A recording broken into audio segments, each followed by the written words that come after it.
Alright. Cheers everyone, Zemalf here. Welcome to Turn-Based Thursday Fest again, the second day. And today I will play, for the first time, 9 Kings. Roguelike kingdom builder. That's been recommended by multiple persons in the community, especially around when I was playing Super Fantasy Kingdom. Obviously, in this one we are also building our kingdom and defending it and unlocking new things as we do it.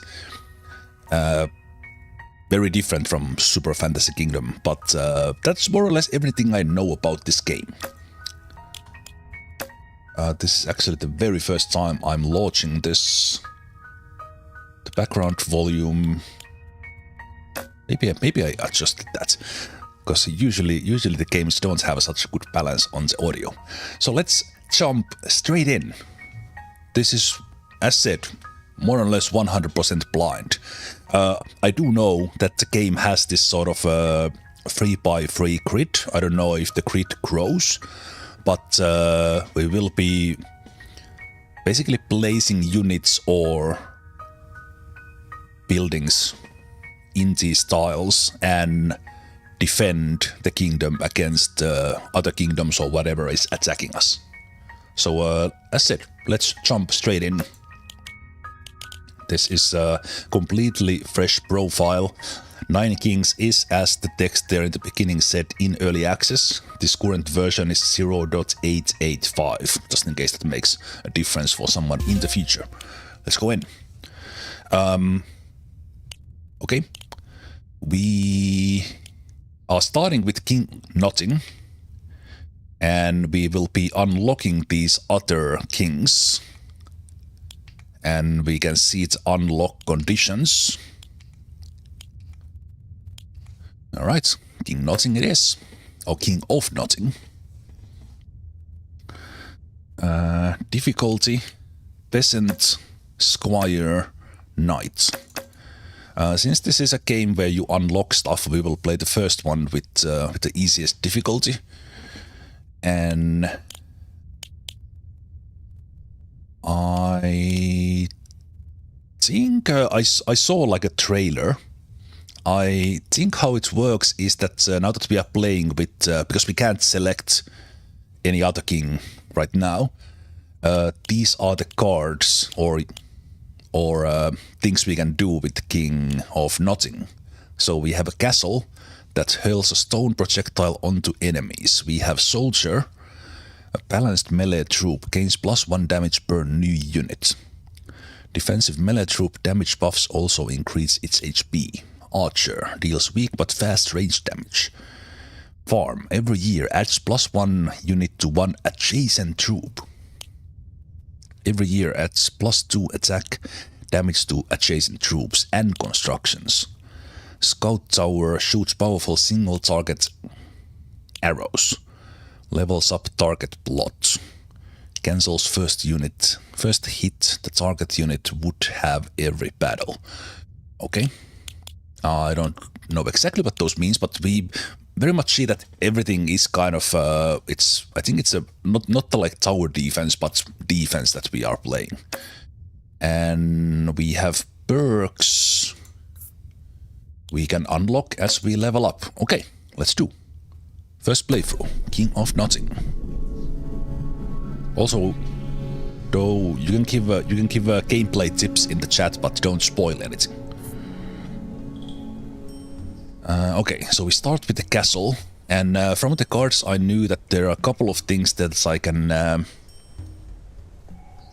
that have adjacency bonuses. I probably want one of them in the middle, so that I can use the adjacency bonuses. The castle is not such a thing, although it did say that's kind of level up. Maybe I'll place the castle in one of the corners. Also, I don't know if it matters if basically where I place them in the grid, because I think it doesn't, because the battle happens here on the field on the right. I think that's how it works. You have 3 lives left. Okay. Let's place the castle here. Drag a troop card onto an empty plot to create an army. A battle starts whenever you have only 2 remaining cards in your hand. Okay.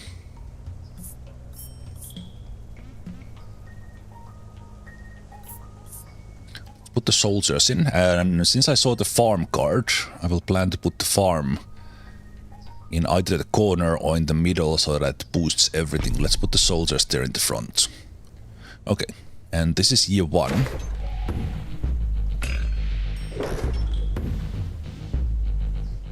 Ah, right.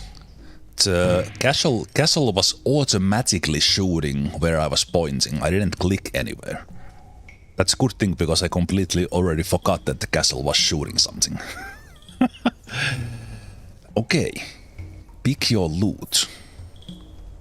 Range sniper troop always attacks the most distant target. Every year adds +2 HP to adjacent plots. Summons a fighting spore every 9 seconds in battle. Spores accumulate every battle. Fighting spore. We do have our own archers.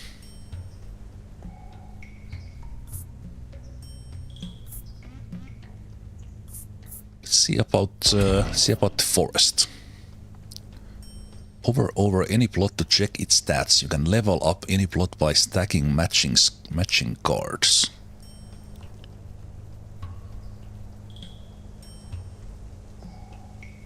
Okay. And we have the number 2 there, means we have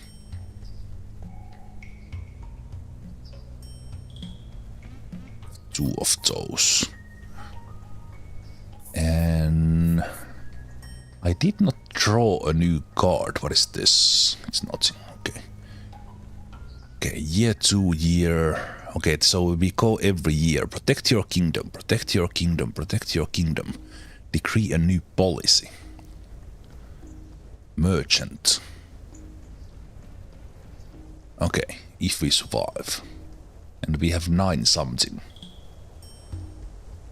points. Okay. And I could level up the castle by placing this one. And we can do the scout tower. Okay, I have an idea here that I would place another unit here or here, and then use the adjacency bonuses, and then we could have, if we could get the farm somewhere, it would be in the middle and it would boost everything. So let's put the forest in here so that it boosts these 2. Now we are fighting. Let's hold.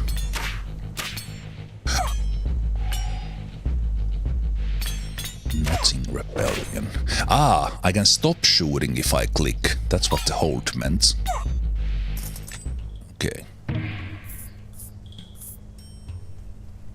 Pick your loot. The bottom right said nothing rebellion, so were we fighting like a mirror match? Because the previous one was green cards. I didn't know this. It went so fast that what king was that, or what kingdom was that. But there's the farm I wanted. I was thinking about the whole time because I saw the adjacency bonus. Reroll with 10, okay. And we can take a look what we have, right? Let's get the farm. You can throw a card into the pit to discard it from your hand. This gives you back a small amount of gold. Okay, apparently these are gold then, probably. There's any button to continue. And if you have speed on the top, that's the pit. Okay, let's follow up with the plan and let's put the farm there. So we get additional soldiers.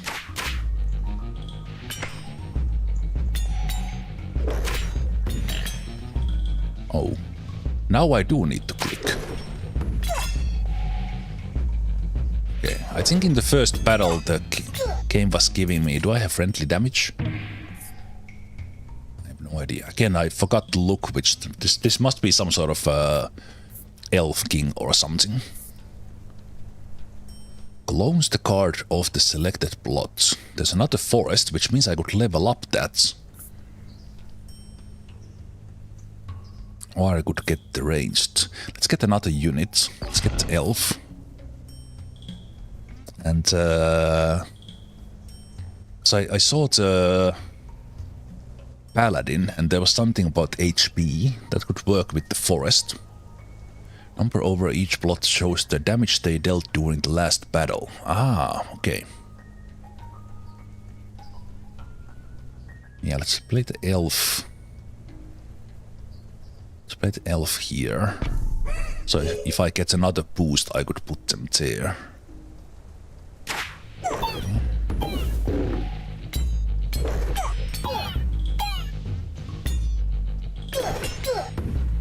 Okay, looks like there's no friendly damage. Vampirism. Units attacks heal 25% of damage dealt. If an adjacent unit dies in battle, summons an imp to fight in its place.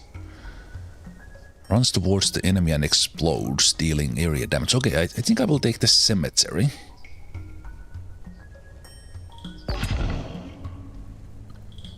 Choose a royal decree. Poison thorns. Every time enemies attack your units, those enemies gain +1 poison stack. Scout towers now give +2 damage to adjacent plots. And blacksmiths now shoot arrow projectiles. Discard your current hand, gain 1 copy of each of your king's cards.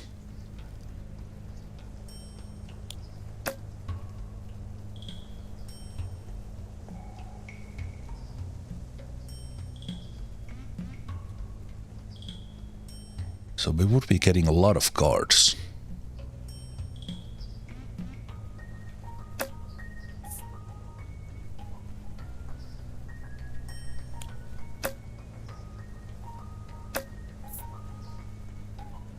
Let's do supplies. It kind of feels like a good thing. So now I play cards until I have 2 and then they will attack.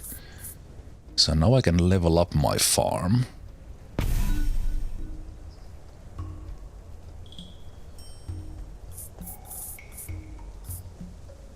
Every year adds 2% attack damage to adjacent troops and constructions. There's the paladin. So basically I will... Oh, levels up target plots. Cancels the first hit the target unit would take every battle.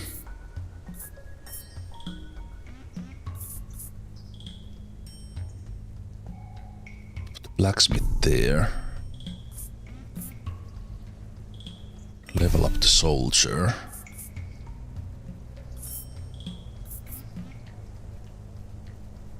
Right, those are the elves, those are not the archers.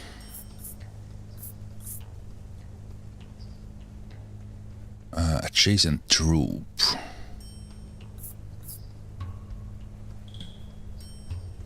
Target units. And level up the castle.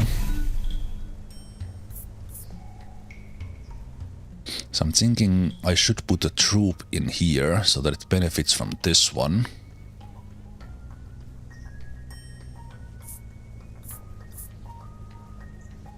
The scout tower could be here.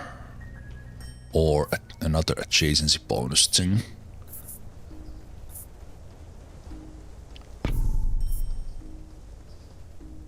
Levels up target plots.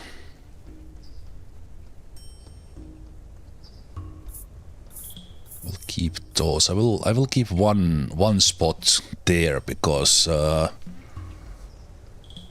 what happens? Oh right, I can always discard. Right. I can always discard.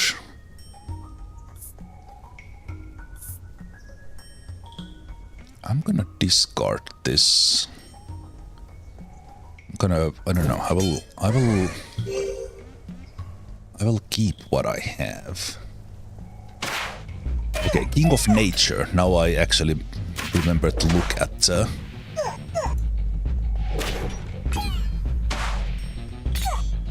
Okay, that looked like there was maybe some friendly damage from that one, I don't know. Pick your loot. So that was King of Nature. Close the cards of the selected plots. Set the clone. No, I can't. I can't click on the chests. And I can't click on these either. They have 3 lives left, and there's this pit, and then these are just shinies, but they're not doing anything.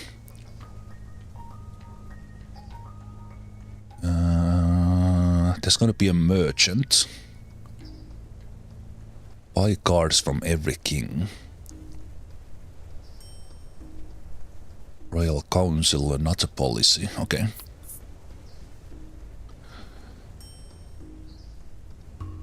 So they can be leveled up 3 times.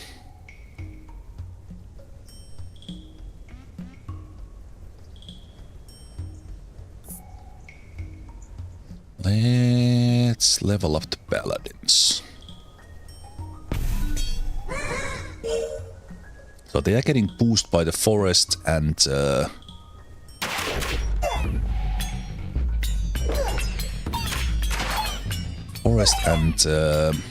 farm.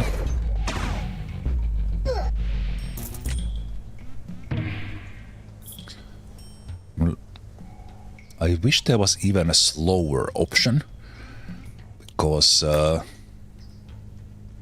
can I see like...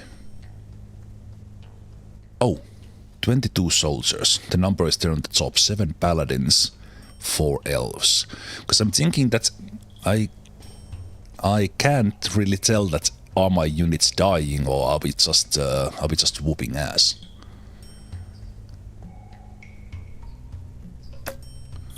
So we could get another farm to upgrade this to level 3. Or upgrade the soldiers who are kind of doing a lot of damage now. I think I will do that. Jack of Structures. Right, were we in the merchant? Yes, this is the merchant. Okay, so I see castle and farm, we know those. We see beacon, aka bacon. Every year adds 2% attack speed to adjacent troops and constructions. Trebuchet. Multi-projectile tower shoots 1 extra projectile per construction in your kingdom. Converter turns enemies into rats fighting for you. Rats inherit converter stats. Single target tower gains 0.5 attack speed for each gold you receive.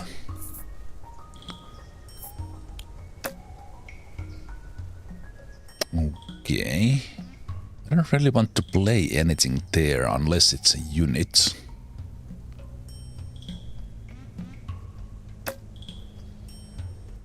We could re-roll, because I'm not super excited for any of these. Cost is 30 per card. Let's re-roll just to see a little bit more. Summons powerful single strike dragons. It's 20% stronger each time a plot is destroyed. Another bacon trebuchet mangler. Area damage turret.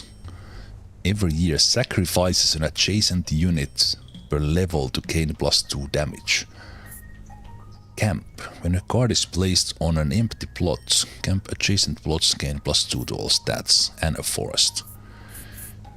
I'm not very excited for any of these.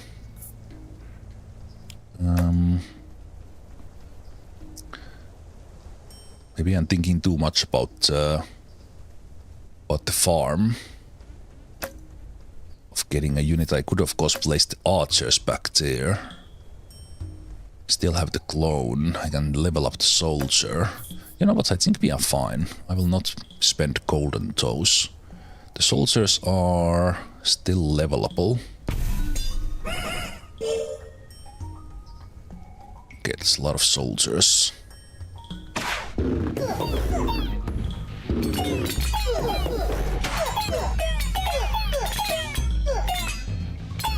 $32. Okay, I'm still not sure am I losing any units, but I guess that's fine. Units attacks heal. Healed for 25% of damage dealt.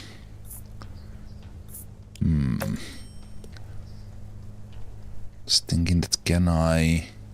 So we could play the vampirism on the paladins, for example, if that's how it works.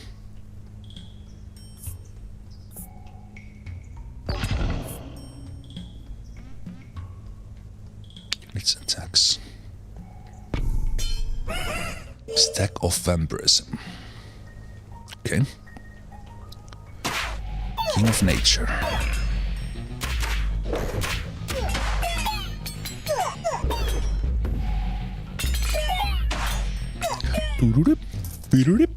I like the sound effects. Okay. Units that's poison. Adds 9 units to the selected troop. Procreate. Do we like procreate? I think we do. My lord, it is time to wage war against another king. King of Stone, King of Greed. Okay, so we have now been fighting King of Nothing and King of Nature, and then oh, I actually see them here. In the bottom. Okay. King of Greed. This is probably gonna be like gold stuff. Let's go for the stone. Accept. Okay. We have 7, 9, 33. Okay, so 9 is a lot.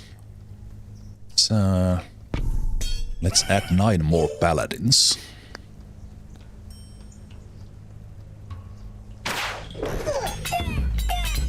So these are still King of Nothing. Powerful units in there.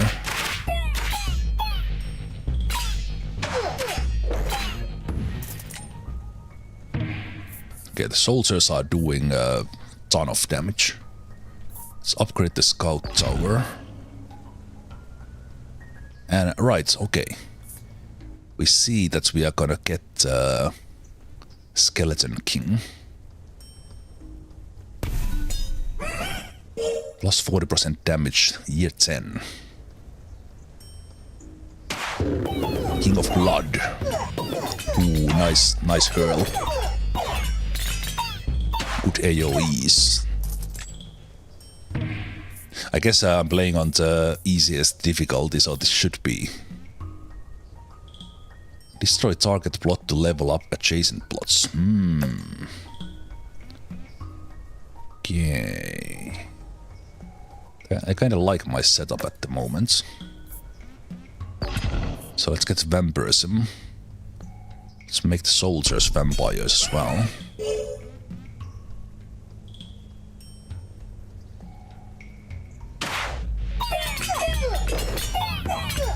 King of Stone. Okay. They had some nasty units there. Looks like they are a little bit defensive because we were not doing as much damage. Build traps on the battlefield that inflict the troops current stats. Mobile tower that moves on the battlefield to burn enemies. Let's maybe level up the castle. I'm still okay with what is happening on the battlefield. So are we gonna keep going until we die? Is that how the game works?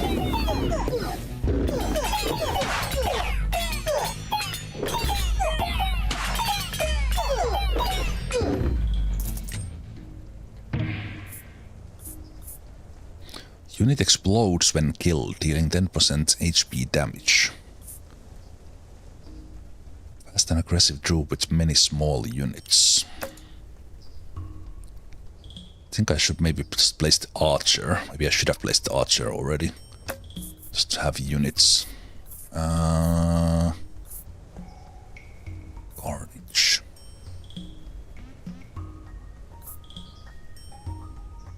Let's get the imp. Royal decree. I think this time we're not gonna get the supplies. Receives 1 wild card for each empty plot you have. Doubles critical damage. Okay, so we would only receive one wild card at the moment. Very good reroll. Let's do the Iron Fist. And I'm gonna do the archers. Okay. King of Nature.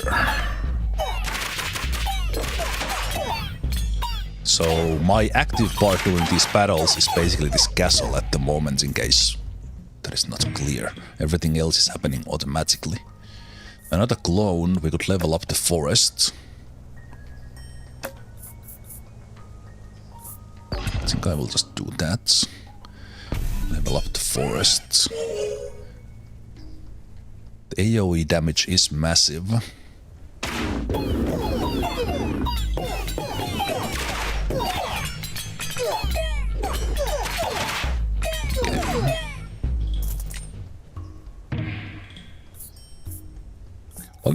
One thing I am wondering that just looking at the kind of overall numbers, at least we are not losing units too much. I don't really know that are my units doing well, but at least we are dealing with the waves.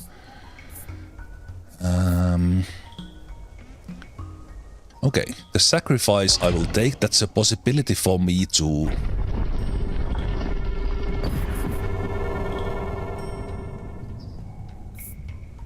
remove a plot. Okay, so we do get more than 3. Okay.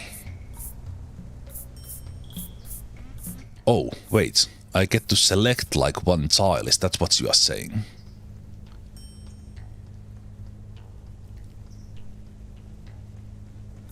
Okay. So then probably here or here for the adjacency bonuses. Let's do this. Ah, so right, okay. It was the tower. So if we keep on going longer, we would be getting that. Ah, okay. And then we can play more. Gotcha.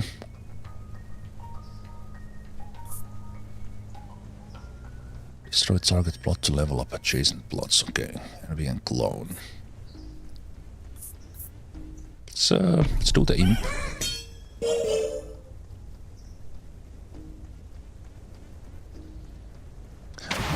So far pretty easy to understand this game. Like, Jack of Rainbows.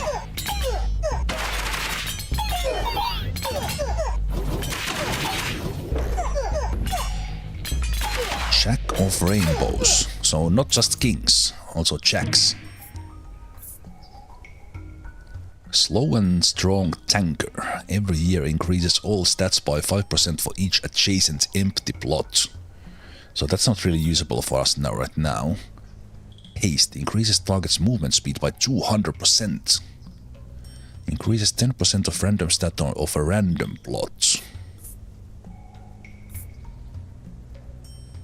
Movement speed by 200%, so we could have a unit kind of rush into battle, or does the move speed affect? No, there's hits per second is different. Move speed. So we could increase the move speed of the paladins.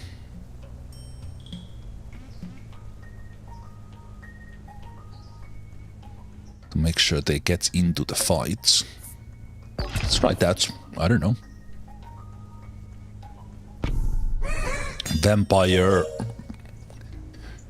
Vampire paladins on speed. It was move. Because I want the paladins to get in the battlefield faster.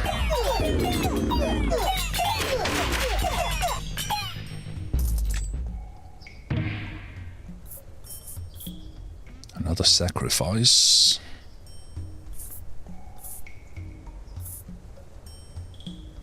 Area damage turrets.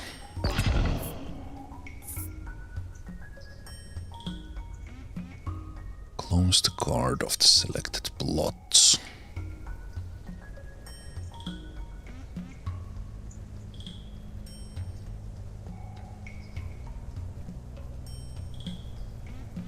Soldiers are...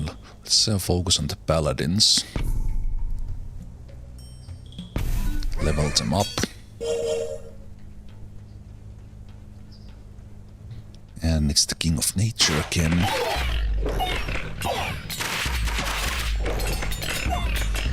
And with this catapult we have kind of the how fast can I shoot. Yes, yeah, now the paladins are rushing into the battle and they have kind of evened up the damage quite well.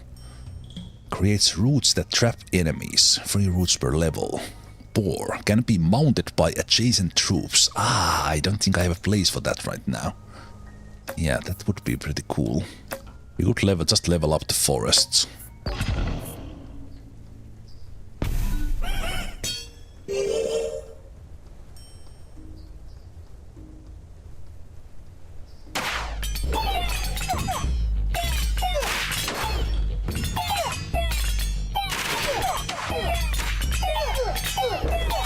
The battles are taking longer, obviously.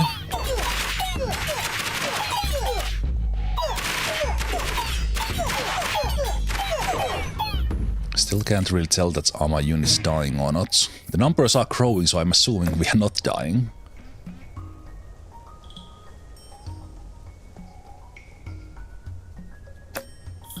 Okay, so the farm can still be leveled up by 1.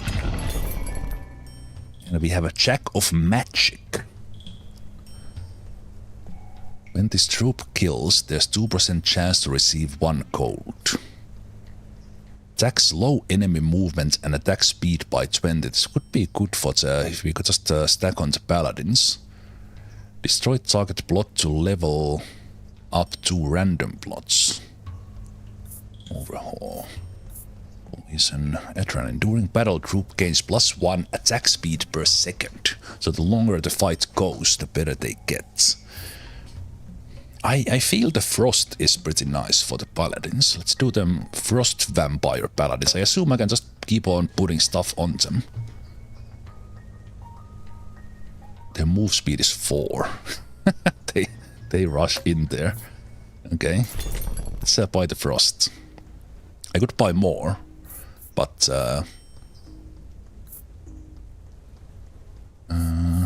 maybe we could get the Midas touch as well. Kind of invest gold in getting gold. Let's do that. Okay, so let's do frost. Let's see if okay, so we can stack multiple things. Okay, but the soldiers are doing the most damage, so they're most likely doing most killing as well. So let's put the Midas touch on the soldiers. And then we level up the farm 1 more time.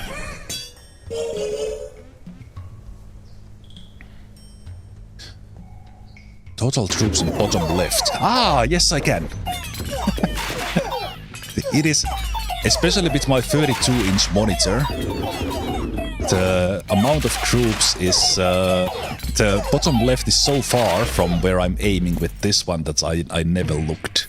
Okay, but they still reset during the battle. Right, so this is the amount I have, and every time the fight starts, I have that amount. And then I have to, if they die during the battle, that's kind of just that battle. Okay. We could level up the imps.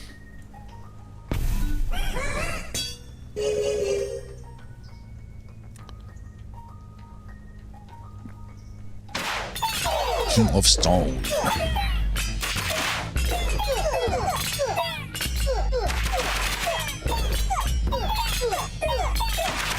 $85.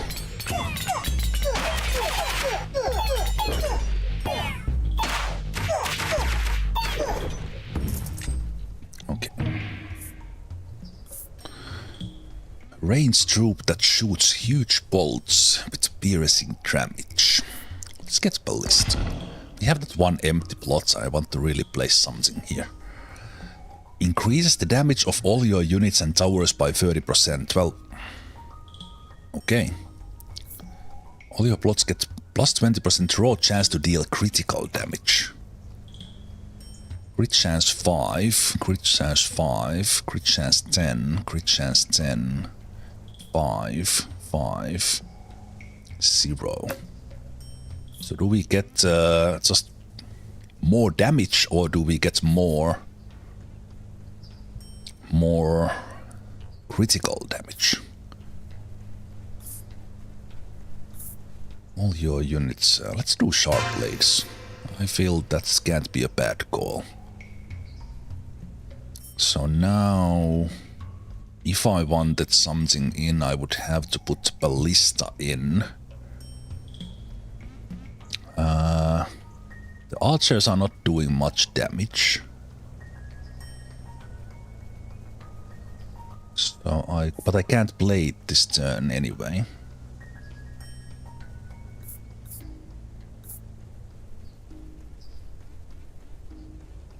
I'll destroy the archers just to see what happens here. Right, and was I maximum level with those already? Okay, they are getting more units. 129.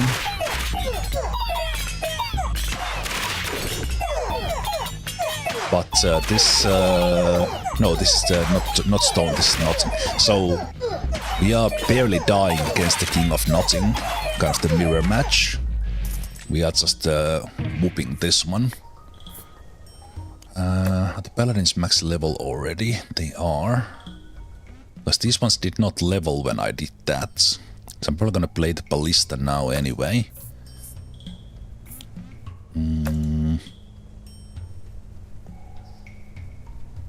Yeah. I'm gonna take the steel coat, but we're gonna place the ballista.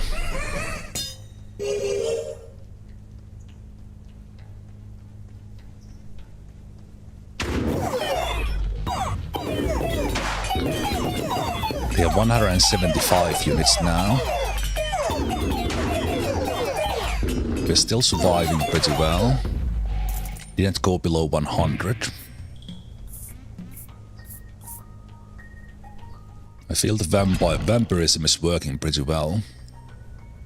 Our diplomats can now make peace with an enemy king.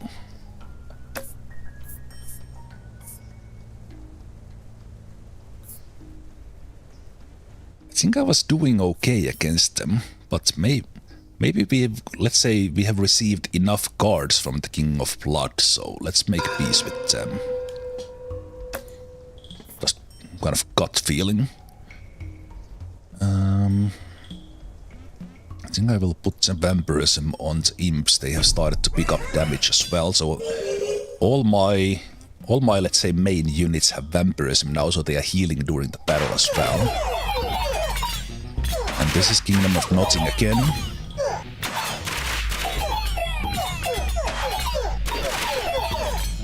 Yeah, we're barely dying.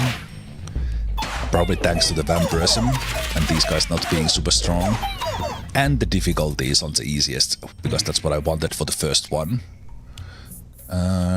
We can't do much with those, so we could be playing the steel coats. Yeah, those are leveled, so we haven't been attacked by the nature. So we could level up the blacksmith, elves, the ballista. But other than that, we have leveled up everything. There is an expansion coming.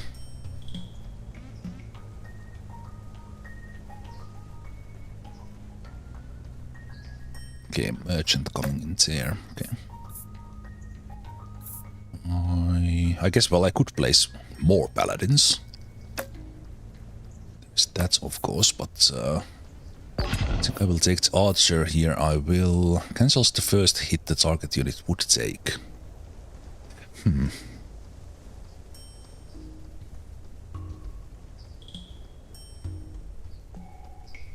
Or I could just get gold. I was thinking that is this. I guess I will put the steel coat on the paladins. I'm still thinking that is there a limit for how many of the stacks I can do. It's the King of Stone. These guys do a lot of burst damage. We lost like 30 units in an instant, but 10 almost nothing.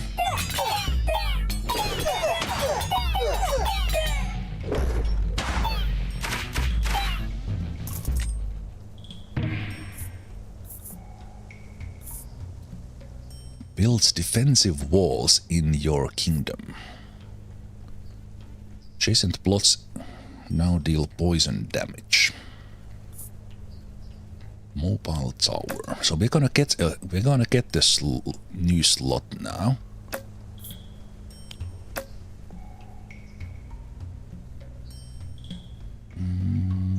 Projectile. Blacksmiths. Let's try the flamethrower.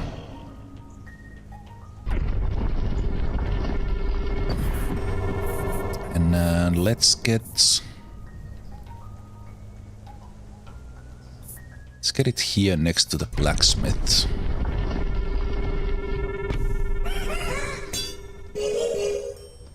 Dee-doo-dee. Dee-doo-dee. Dee-doo-doo. Dee-doo-doo-doo-doo. Jack of Rainbows. Fire! Okay, we are doing very well against Jack of Rainbows. So the Kingdom of Stone is our struggle at the moment. Everyone else we are just slaying. No one died. Levels up your base plot by 3 levels. So we could level up some... We could level up 1, like, fully. Spend 9 gold every year to level up 1 random plot. 3 level ups. Wonder if it can it hit a plot that's already leveled up. So basically I could level up one thing for sure. Like for example, we could level up the ballista, who is doing a shit ton of damage. The paladins are max level already. Paladins are soldiers at those 3 markers there in the bottom. So I can't level them up, but I could level up the ballistas to full. Because they are doing a ton of damage already. I think I will just go to patronage and go for the ballistas. No, wait. That's not how it works. Levels up your base plot. Wait, what does that mean?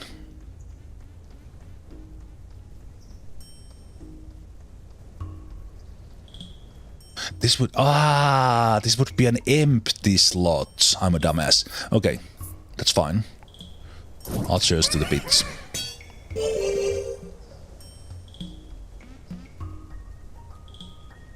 Base plots. Let's see, I was about to say that can we get through King of Nothing without losing anyone, but we did lose a couple of units.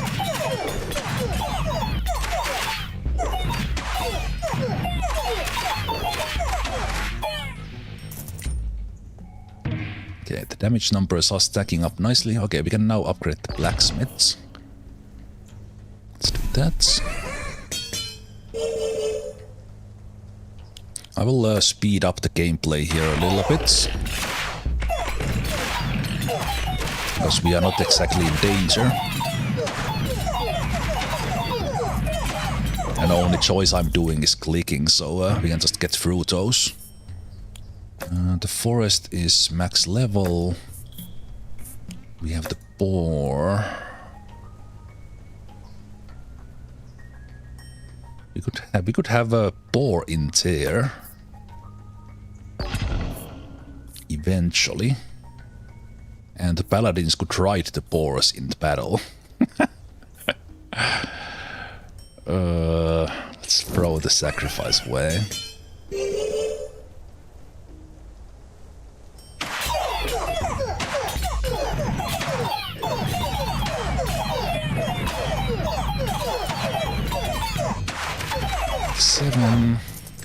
Yeah, we're doing okay against the King of Stone as well.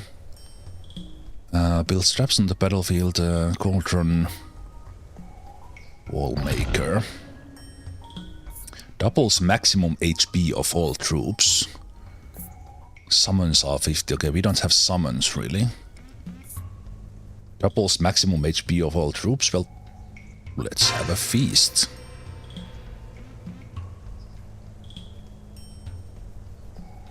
Seems pretty good. So I still have a kind of plan to play both of these, but let's see if it works out at all.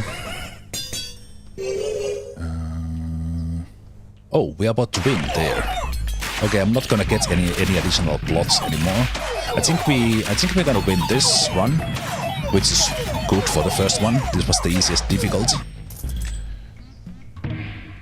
Because we only have a merchant. Yeah, we only have a merchant left, so these are not gonna be used. Because we are not gonna get any expansion anymore, so this is it already. Okay. Let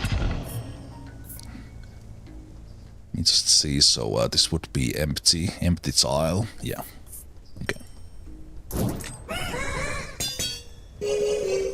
Now we know.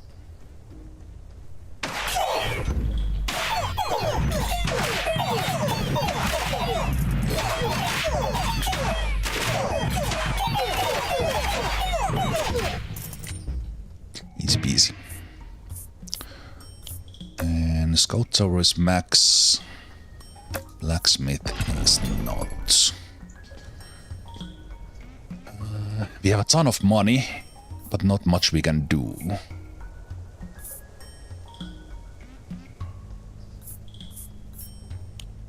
We can level up the imps.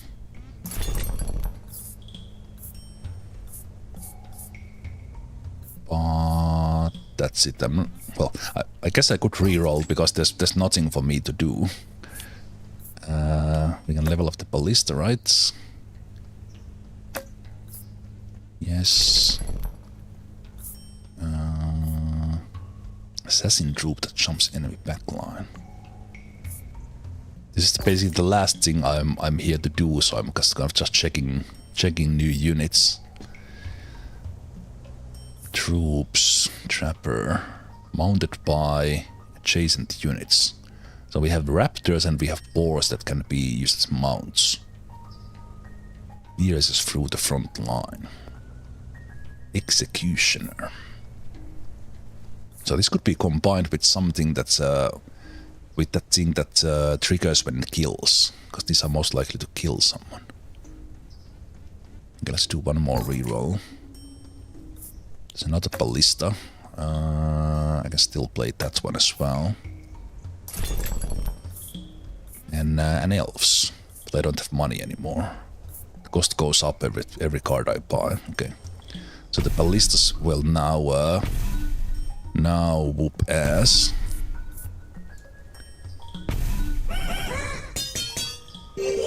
Even more.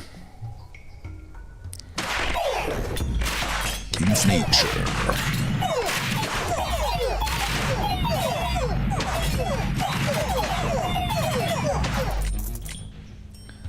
So just looking at the damages overall, the structures started falling behind for the best units.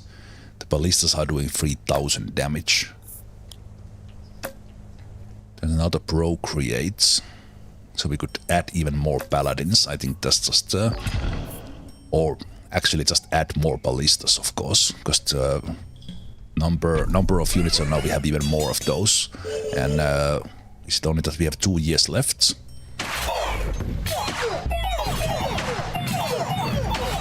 So I think it was a decent first run. And the game seems rather simple.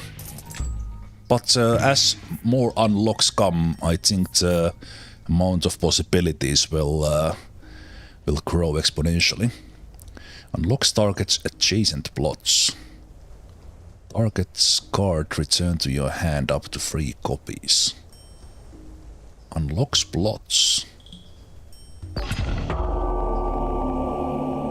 King of Nature is leading his final assault.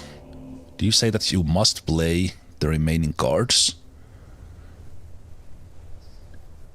So with this one I could unlock, but I don't think I will be doing that.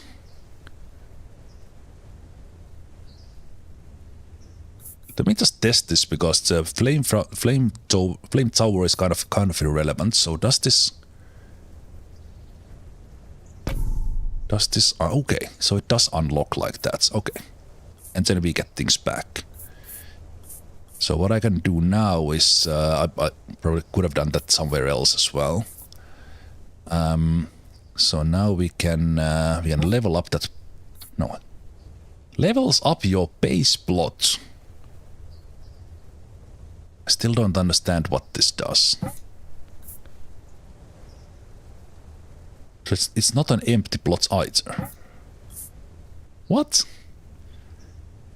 Can someone explain this to me? Castle is my... So it's only the... It's only the castle. Why doesn't it say level up your castle?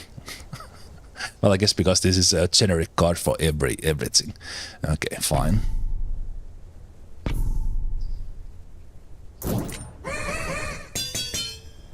So that went to waste. Oh, hello.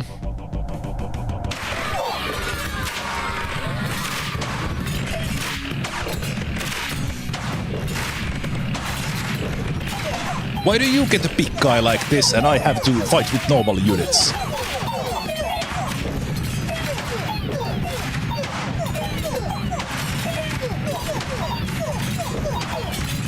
I'm trying to hit these small units at the same time. Can't see a thing. Oh, champion of nature. Ah, easy. Easy peasy. Easy peasy even with one card mistake. Win one game. What is next, my liege? Continue playing. No, we're gonna do a new run.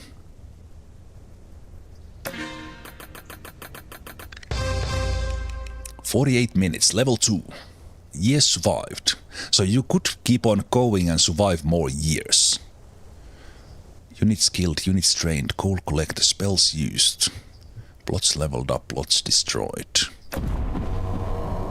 Quest mode unlocked. You can now play on quest mode. Start your adventure from the main menu. Perk unlocked, nurture. All troops start with 10%. Stubborn, start with +3 rerolls. Quick restarts. Did I unlock any other king? I don't think I did. No, I did. King of Spells. Spend gold. Kill units. Train units.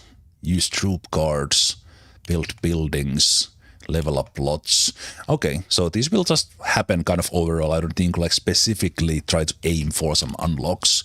Let's play with the new king. And also, in case you were just checking out 9 Kings and now you for some reason want to play yourself and not get spoiled, thanks for watching so far. The game seems a lot of fun.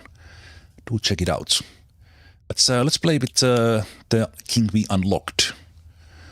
Strikes your opponent with chaining lightning bolts. Ranged spellcaster. Damage increases each enchantment it bears. Melee tank that deals area damage. Gain HP for each tome used. Heals your units that are closest to death during battle. Every year has a 50% chance of duplicating an enchantment of one adjacent troop. Okay. Buffs allies' attack damage based on its own damage. Destroy target plot to receive 3 random tome cards. Offering. Units' attacks trigger a lightning chain that deals 9 damage +1 chain per stack. I really liked the King of Nothing because it was simple. There were units and there were things that were giving adjacency bonus. This seems immediately like 5x more complex. There's peasant, squire, and knight difficulty. Because I'm still unlocking stuff, I don't think there's any sense of going to the higher difficulty. Okay, well, we're gonna play with this anyway, and we're gonna wing it. But basically, I saw Nearby foes offering. So we will be destroying things probably.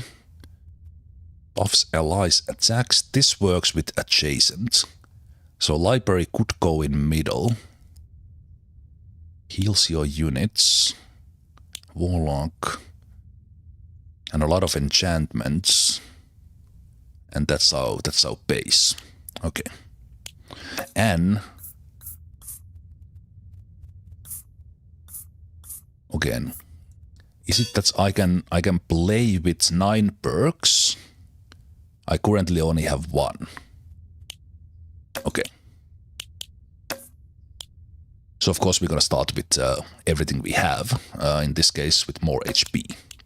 Okay, King of Spells, second run.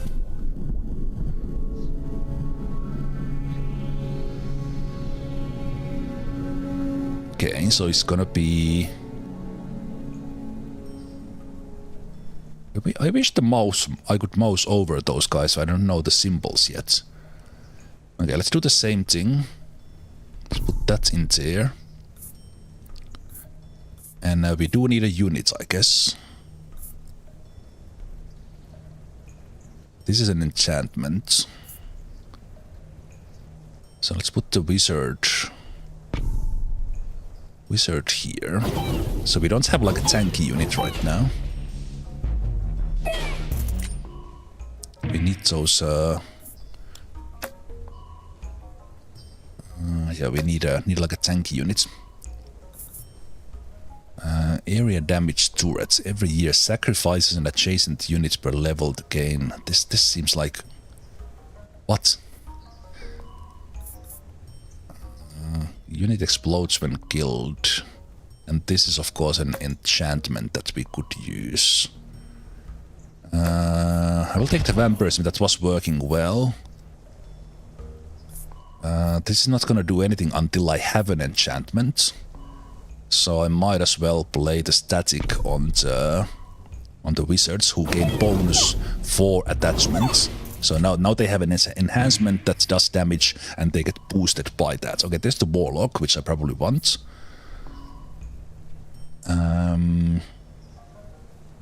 Enemy is killed by the berry explode. Yeah, let's get the warlock. The prophet has foreseen a blessing in 9 years. If the target's plot is empty in the year of the blessing, get +1 card off your king.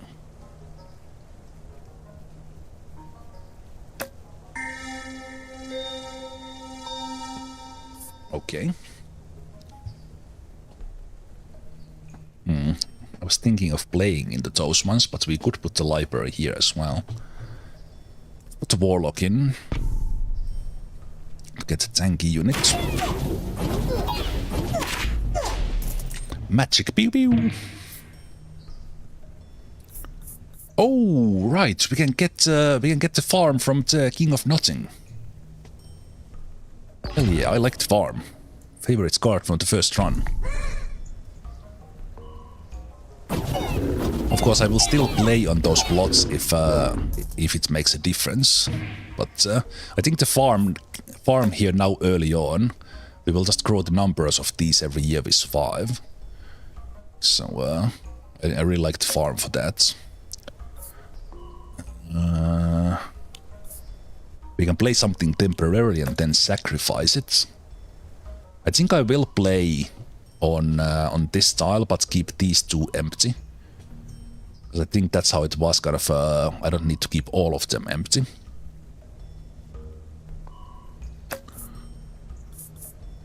The vampirism is really good for the tank, but we already have it.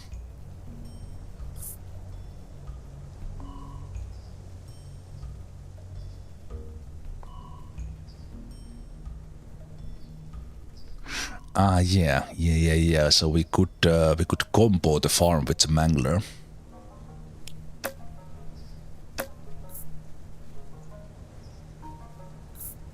I think I will take the sacrifice to have an option to get rid of something. Receive 9 free rerolls. It's not bad. Abracadabra. 10% of all enemies turns into frogs. There's the sharp blades. Let's do magic. Abracadabra. And let's put vampirism on the warlocks now. So we have vampirism on all our units at the moment.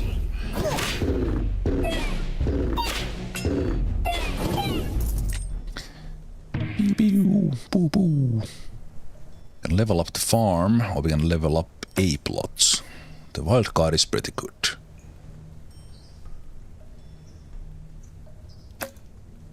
So it doesn't really matter which I take because I'm gonna level up the farm. So I like the farm.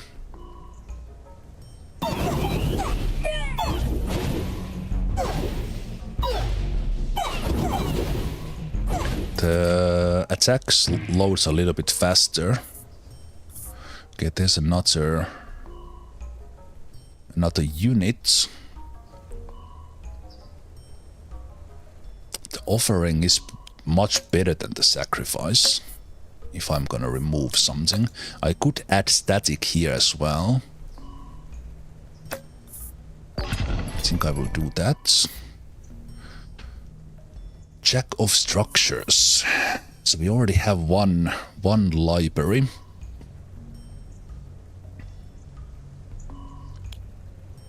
One library. I think I could have been doing these purchases a little bit better. So I'm thinking we could do...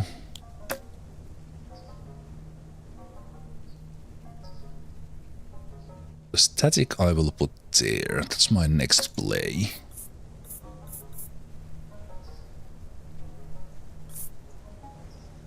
If an adjacent unit dies in battle, summons an imp. Adds attack speed.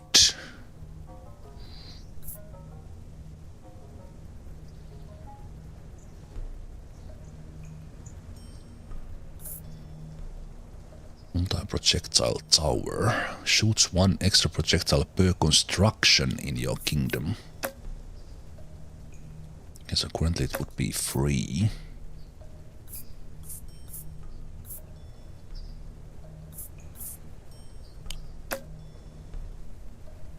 Still thinking the library here.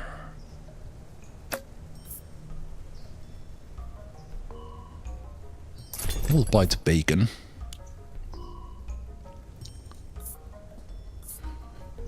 Buy the bacon, but right now I'm gonna do the static in there, and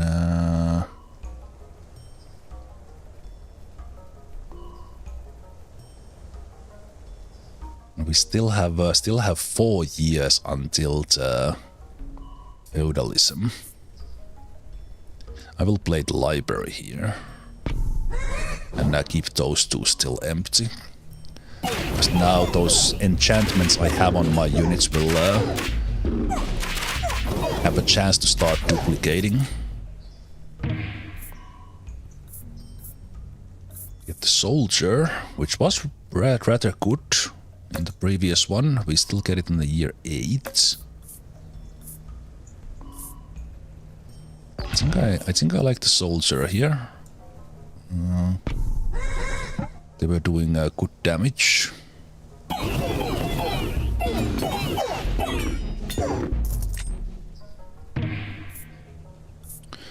Summons one demon per level. For each dead ally, grows permanently 0.5% stronger.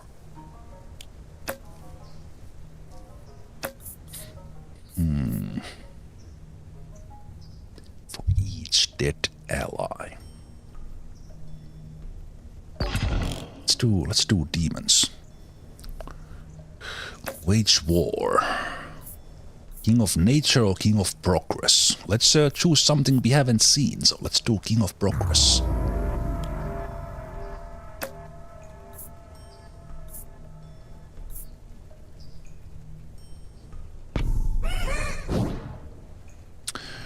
Demons.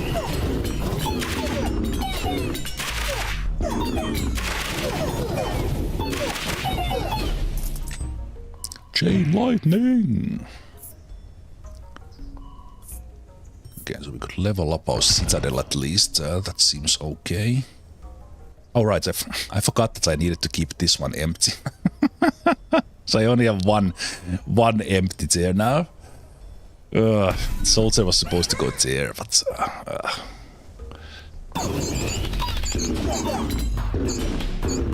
As said, it's only... Well, it would have been 3 cards if I kept those empty, but it's quite a lot.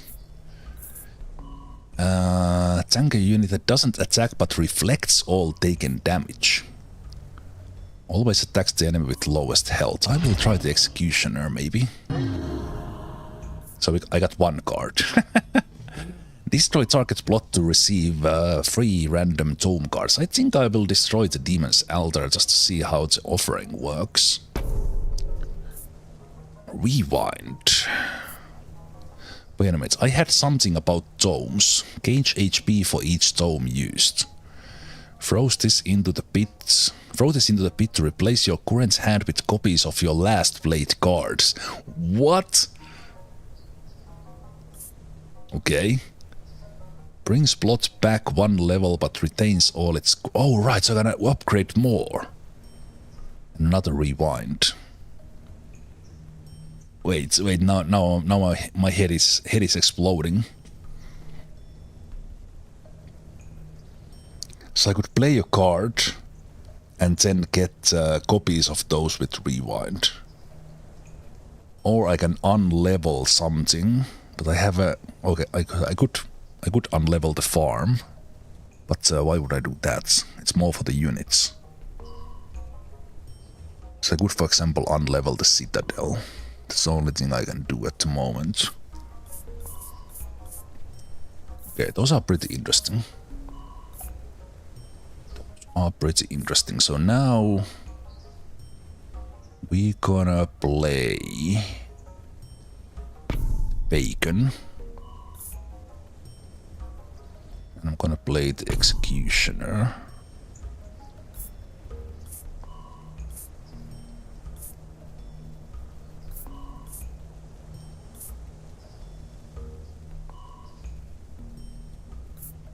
So if I rewind now, all would be... I could get the Executioner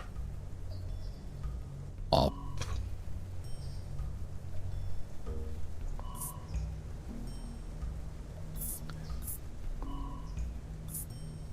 And right, basically I can't discard the rewind in a way. Well, I can, but then those get replaced.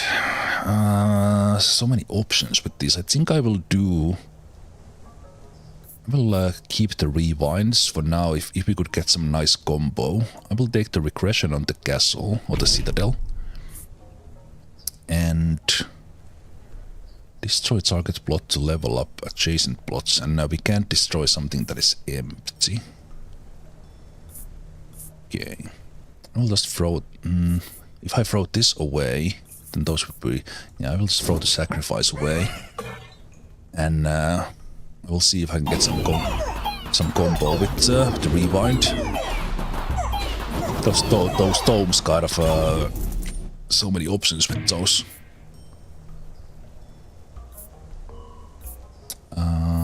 Okay, Warlock we can level up.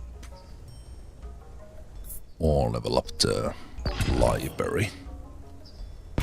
Okay, have we been getting more stacks of those? Okay, I see, we have a stack of 4.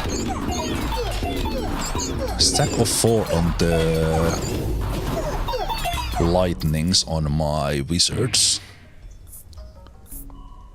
Destroy target plots to level up 2 random plots. When this building reaches level 3, it levels up all your plots.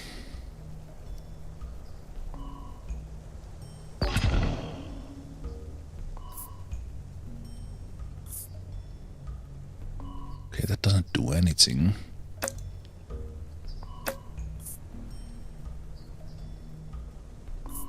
I'm gonna take another abracadabra.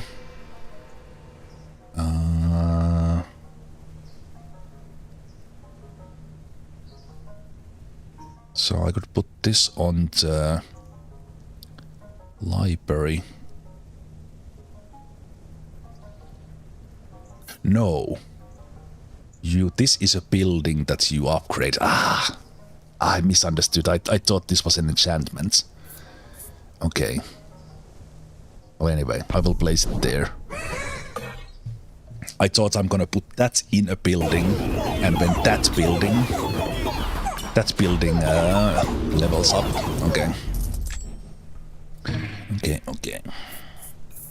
Everything seems pretty simple for now. We're gonna get a tower in there. I don't think I will be playing these.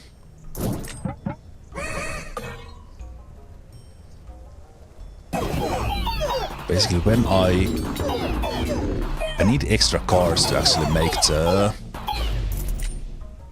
AoE from the chain lightning is pretty good. Basically, I need the storage before I can actually use the rewinds. I'm gonna level up the warlocks now.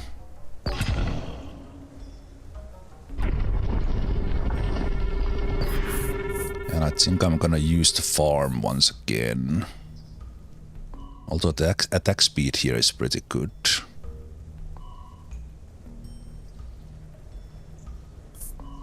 Yeah, I'm gonna get that one. Let's get some additional units.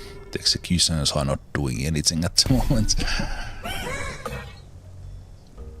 The library has a 50% chance to increase the stack. So I think it's showing those fails that if it doesn't increase the stack. Okay, and the merchant is coming in there. So we could do the bomber. Let's try the bomber, why not? So it's basically a coin flip per level on the library.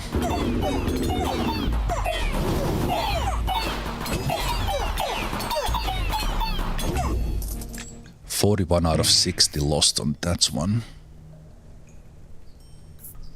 The warlocks can still level up.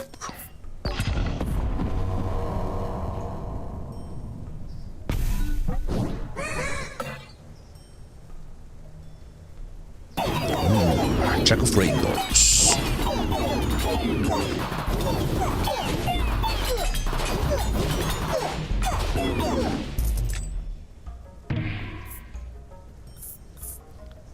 Increases movement speed. Passive backline unit, if killed in battle, generates 3 gold per level.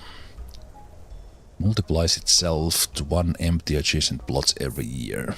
Okay, so I guess I could increase the speed of my tanks. They're also doing a lot of damage. Let's do the haste. It's also an enhancement that can stack with the library.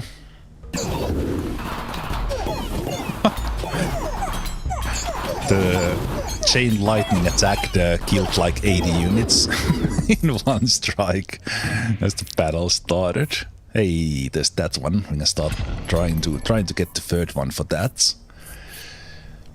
And with wildcard we could do it. So let's take wildcard. And then with earthworks we could unlock additional plots. Okay, I can sense a combo in here. Let's take the earthworks as well and then we leave. So we level up this one. We level it up again. And then we wait. Up to 3 copies. And then we take this one. We return that back to my hand. So then I can play it again and level up everything again.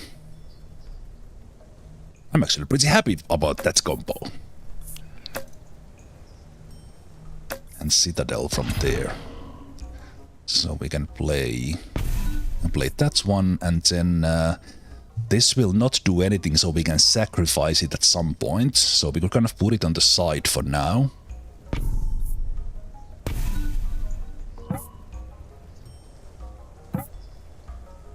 Wait, what? Oh, broken capulator. Oh, I was cheated. The combo idea was good. Wait, what if I... No, I can't. I'm not gonna rewind now. Let's throw the broken one away.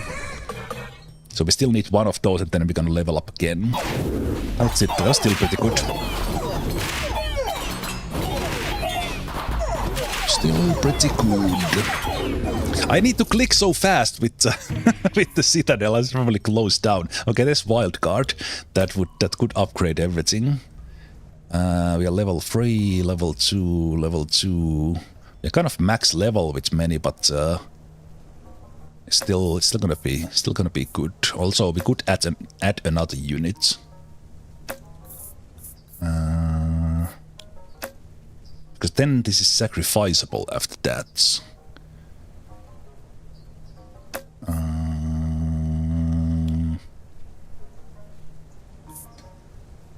On the other hand, if I wait with upgrade, I could play, for example, the Paladin, and then I could upgrade this one. Let's get the unit. Let's get the Paladins, and I will play them here. And now, if I get a level up for the calculator, then I can level up the units I have placed, and it's a good option for kind of sacrifice it at some point. So you have these temporary things, which is good. I don't think I will be playing these though. But wait, now if I play Rewind, I would get more Paladins, right?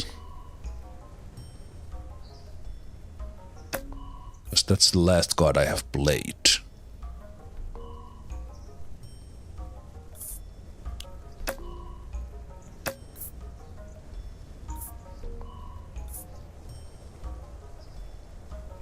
Each dead ally. It's permanently... I think I like this Demon's Altar, actually. Shamans now increase target's HP based on their HP. I don't have shamans, but I know I can get them. I will get that one, even that doesn't apply right now. And we're gonna get expansion only tier. Okay, I'm gonna place this one tier 10. Okay, hopefully we get one of those concubator things. Oh, is that what this auto means? That I don't need to click on the damage. Okay. I'll test the concupulator. Nice. Okay, so with that one I can... Do I still need to aim? I guess I don't even need to aim. Okay, that is not intuitive place for me to automate this attack, because it's right here with the speed. I thought this was something that it kind of changed the speed automatically or something.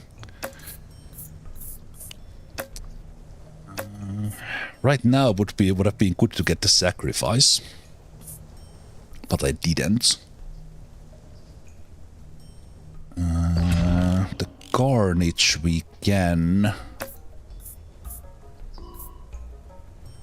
Okay, I don't... Do I need anything from the King of Nothing? Oh, do I must make a piece? I must make a piece. Okay, let's get the King of Blood. I still want... Because I have a lot of King of Nothing units. So this is... So we can put it on like these guys.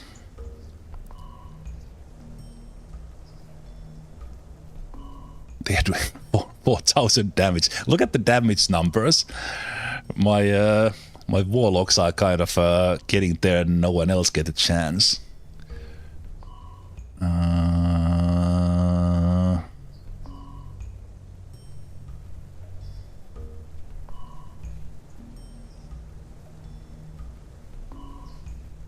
Right, so soldiers did 6 damage, so I could easily sacrifice them.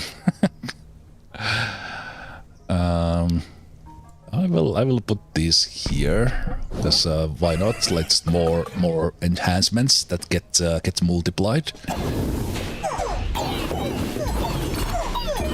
Oh right, I don't need to click anymore. I guess I don't need to even aim.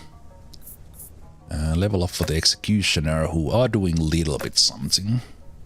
Unit's first hit is always critical. I should stack up on the enhancements as well. Oh, and those guys are leveled up to max. Okay. Let's continue just putting enhancements on the warlocks. Because they are just carrying me. Do I need to aim? Ah, okay. So with the auto, I don't even need to click. Okay. Thank you, Cillian, for telling me that. I probably would have never pressed that auto.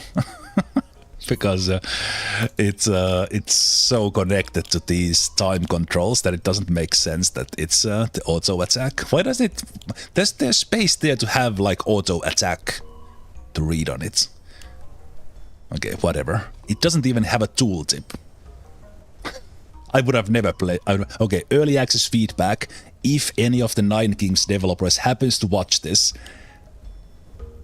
this here is totally alien to a new player, that it automates the base attack.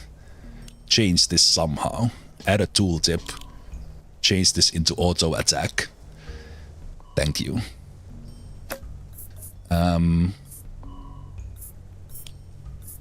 I'm really not gonna play anything here, so I will still keep the. Oh well, actually, now I might actually play the blacksmiths because I'm gonna unlock that one and play that there. I'm not sure, is there a max stat? Max, I still keep on. I guess I could, if I want to aim at specific things, I take the auto off. Units gain plus 10% damage whenever any plot levels up. Well, that's kind of late now. Tanker units, turns them into rats. Inherit converter stats. So wait, now if I press rewind, I will get 2 blacksmiths. But then I can't play them. Oh, achievement for having 9 enhancements on a unit. Okay. So if I throw that there, I would get blacksmiths, but I can't play them. I'm not gonna play the defender, because we are not gonna get additional plots, right? Yeah. Unless I can sacrifice the... That's one thing, but I don't have those... I don't think I have those cards that I'm gonna get rid of things anymore, because those were in the blood. Paladin is not maxed, farm is maxed.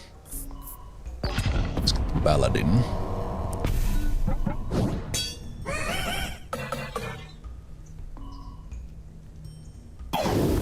Check of rainbows.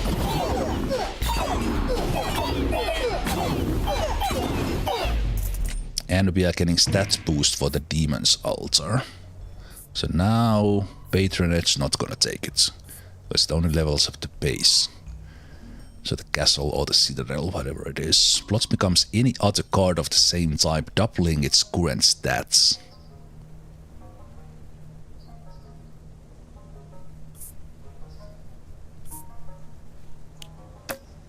I'm gonna try that on like the paladins or something. Or the soldiers.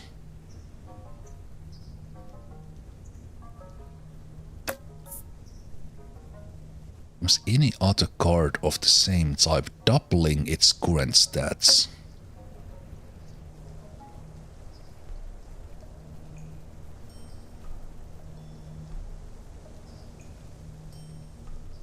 Paladins are currently doing the least amount of damage.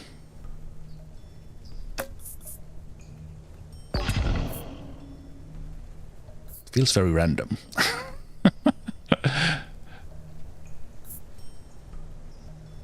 No, but wait. What if I... It says blot. So I could change this one to something. There's only a couple of years left. Let me change that one. Okay, we got the beacon, which does attack speed for the demon. Okay, that's fine.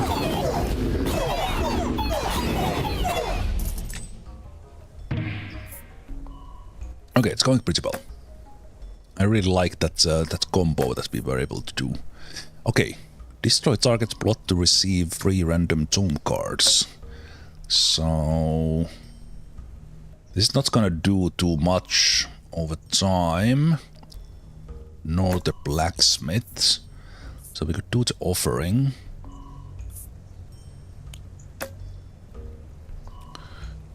Offering on the blacksmith. Replaces your hand with 9 random enhanced enchantment cards. Doubles the movement speed of all your units. Every plot with troops now gain +1 unit every year. So it's gonna be 5. Well, that does add up. I think I'm gonna take conscription. Let's make an offering there. Okay, is anything not upgraded? Because now we could do it. I think I have max upgraded everything. And Citadel is double. Demon's Altar is not upgraded. It's 5%. Shiver is higher.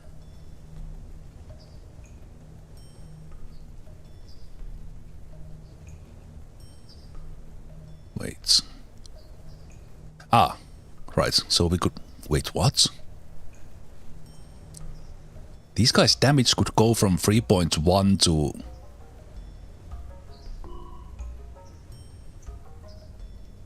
What? Their damage just went from 3 to 8 and they were already doing 4600.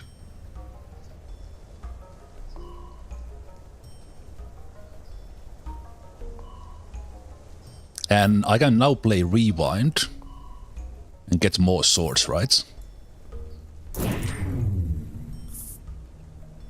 Ah, it gives me multiples of the cards. Okay, that wording was a little bit different or weird. Okay, that's fine. I thought it gives me copies of that one card. Okay. So we can add more damage to those guys. That was my idea. Because now they went from 3 to 13. And then I can sacrifice something if I would want to replace. This one is not necessarily doing much. Destroy target plot. Also, it's like not too many years left. This guy's attack speed is increasing.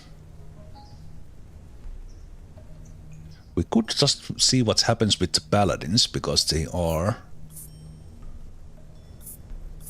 Yeah, let's just let's see what unit we get with the paladins. Ah, we got boars, so those are not doing anything right now. They could be mounted. Okay, we lost 50 units there. Destroys target plot to level up 2 random plots. Nope. Precision. Let's keep on stacking enhancements on those guys. Did I actually... Is the 4 maximum? Because I think the... No, the swords do not stay there. That was just kind of... It used the card.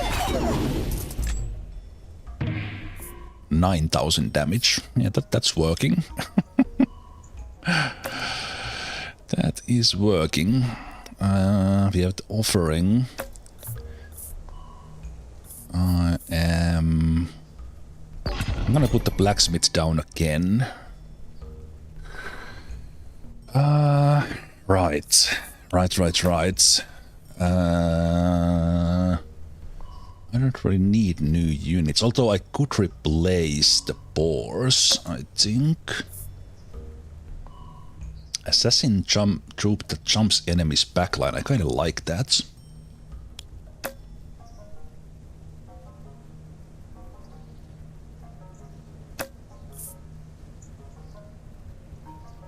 Let's get the thief. And let's re-roll. I never got the shamans.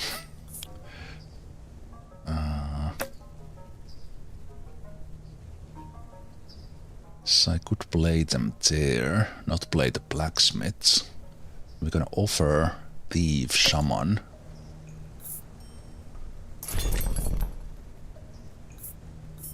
The cost is going up.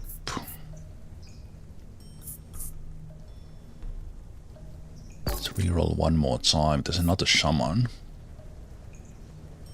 Okay, I think that's it. So now we're gonna... Well, the boars were doing decent damage, but my plan is to... Although we are just so close that shouldn't I just destroy like the bacon? So let's destroy this bacon. Ooh. Overinvest. Increase every stat of a plot by 15%. Shields. Sacrifice. Okay, a lot of things to do. So the thief goes in. The shaman goes in. We over-invest in these guys. Because they now have 15 damage and they had 3 initially. And then we even give them HP. Because they are doing so well. Let's give them shields as well. Destroy target brought to level up adjacent plots. Not gonna do that. We are gonna throw the paladins out. Okay. We still have another bacon. That's why I destroyed the other bacon. Because I was actually not doing much there. Okay, 150 units out of 200 and 210. So I could play the precision. Have a critical attack. Let's just stack more on that. Because those guys are just killing everyone with their chain lightnings. Okay, 2 more years.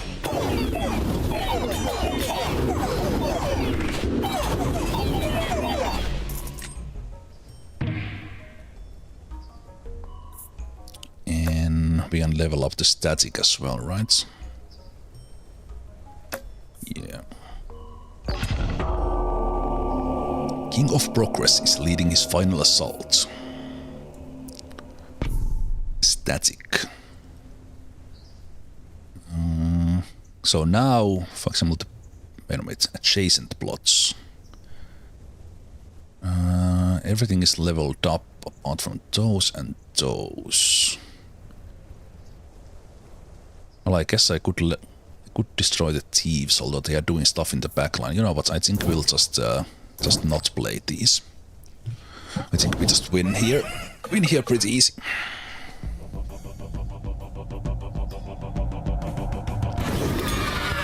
Champion of Progress.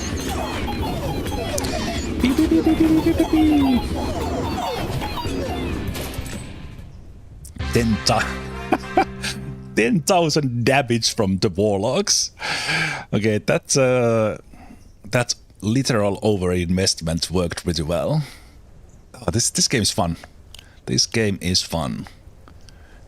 And then if you get like absolute insane build, then you could continue playing. And I guess get like more unlocks.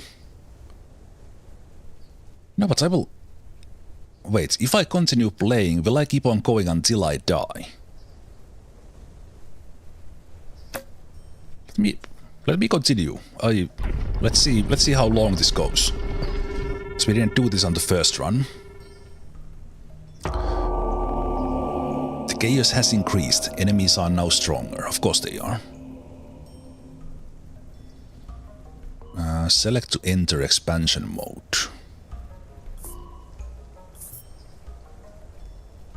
Wait, why do I have these 3 cards?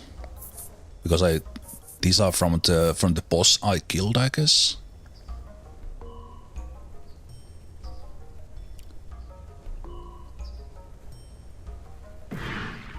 Okay. Think I will work on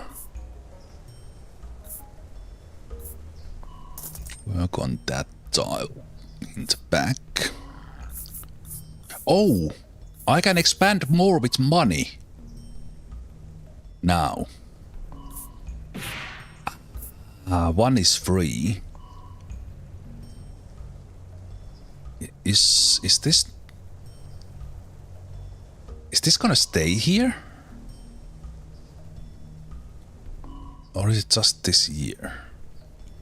This happened on the victory.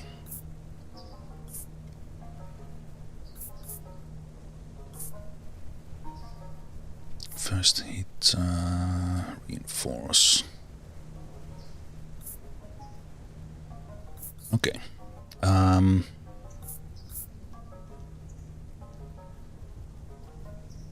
guess I can still put reinforce on you. Just keep on building on the warlocks. So now we are on the well, what is this mode called now? Post victory. Cancels the first hit target unit would take. You have the precision there. So let's get the blacksmiths. Wage war against another king. Okay, we haven't fought King of Time, so let's do King of Time.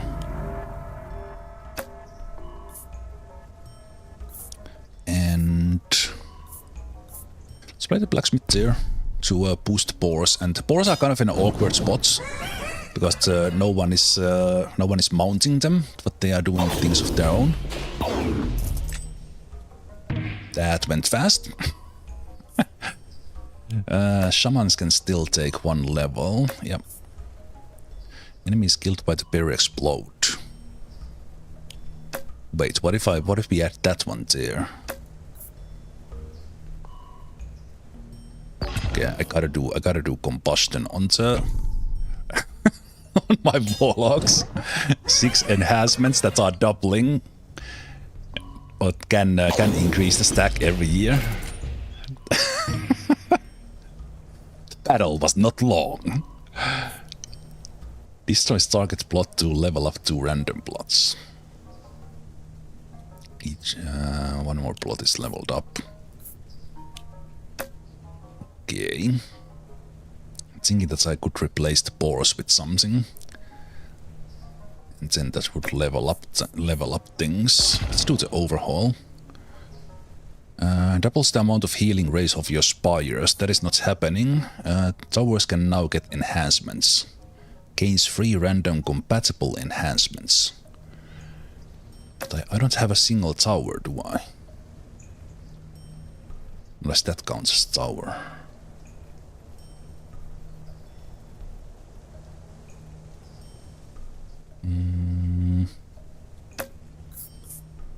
Every boy, we don't have that either.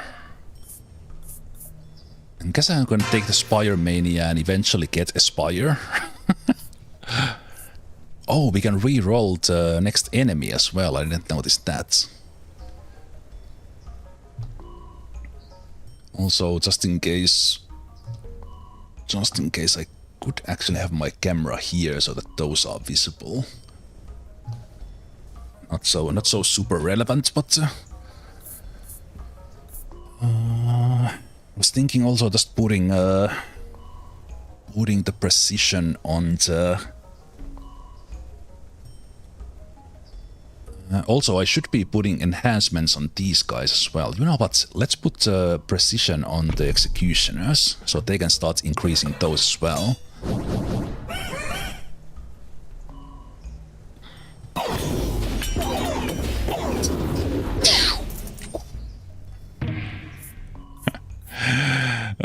This game is fun. There's my chance to get a Spire at some point. Wait a minute, I can just expand with money. Heals your units that are closest to death during battle. You know what, let's do the Spire. Let's expand. And does it matter? I can put some adjacency things here. So I'm just gonna expand there. And play my Spire. So now we can heal, and we have 42,000 on my Warlocks.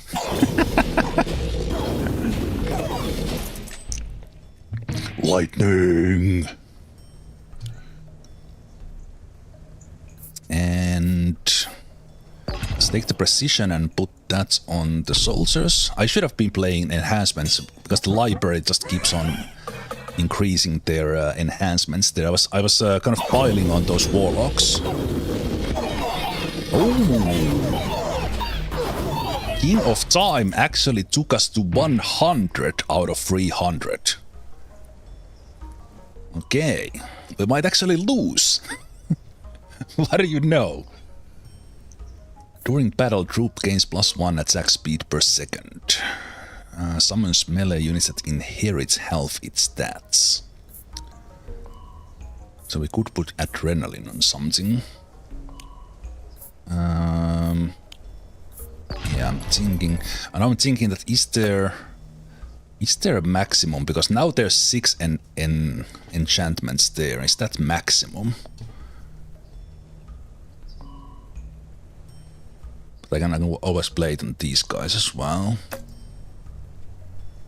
Adds 9 units. So we could just keep on piling on those guys. So, but I don't have much money, of course. When this troop kills, there's 2% chance to receive 1 gold. That of course works. I think I will just take the procreate and continue piling on my Warlocks. And then let's see, can I play this here? Oh, yep. No apparent limit for the enhancements, so let's keep on putting them there. Okay. Even against King of Nothing, we are losing units, but that's not a bad thing, because our Demon's Altar is getting permanently stronger as we are dying. So it's good that we are not sweeping these. And with the wild card we could upgrade the aforementioned Demon's Altar. Let's do that, because it's getting better and better now.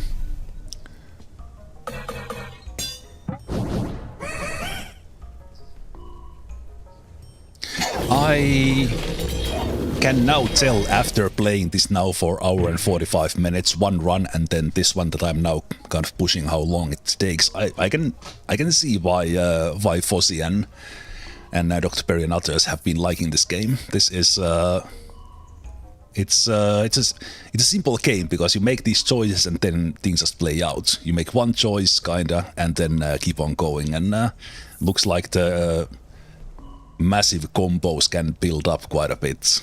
I like it. Whenever any plot levels up. So we have... So I could buy plots, but I don't have any at the moment.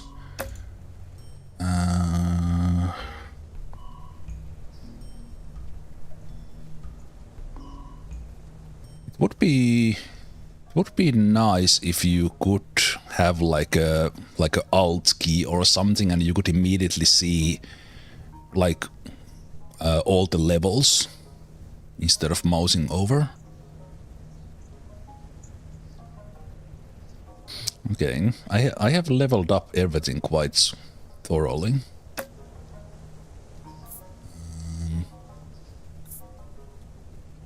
Levels up whenever adjacent plot level. So these are not really gonna do anything. I'll just throw those out. Okay, I was struggling against the King of Time, so we're gonna make peace.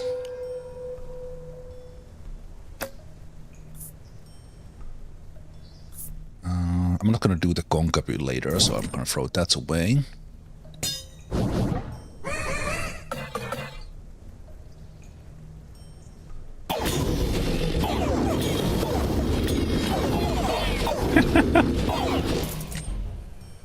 $82,000 damage.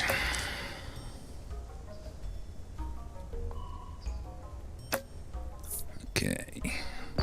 We can do the static because that will start to add up on the soldiers as well. Because the library continues multiplying those enhancements.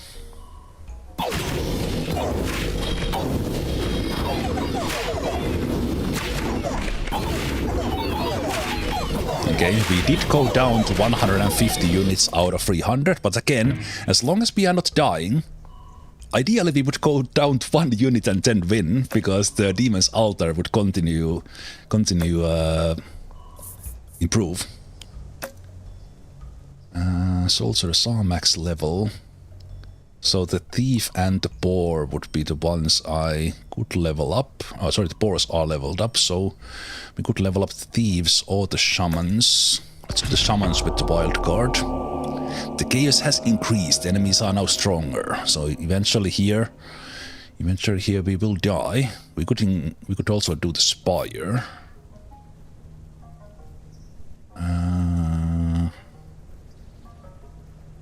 Thinking that we could. The attack damage of these guys is increasing. The boars are already doing 4,000. I think I will just level up the Spire. What was the Shaman thing? No, no. Shamans now also increase targets' HP based on their HP. But Shamans are quite weak. So let's level up the Spire.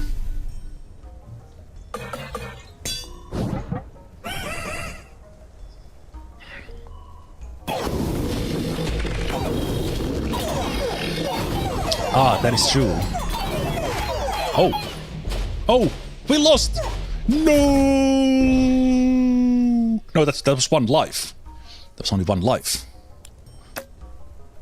Okay, so these guys need something to survive more. Because after they are dead, there's nothing stopping nothing stopping anything. We could level up the Spire.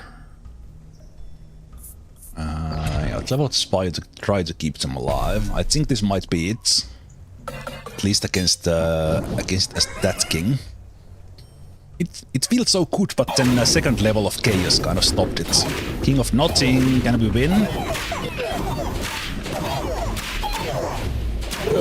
No. GG!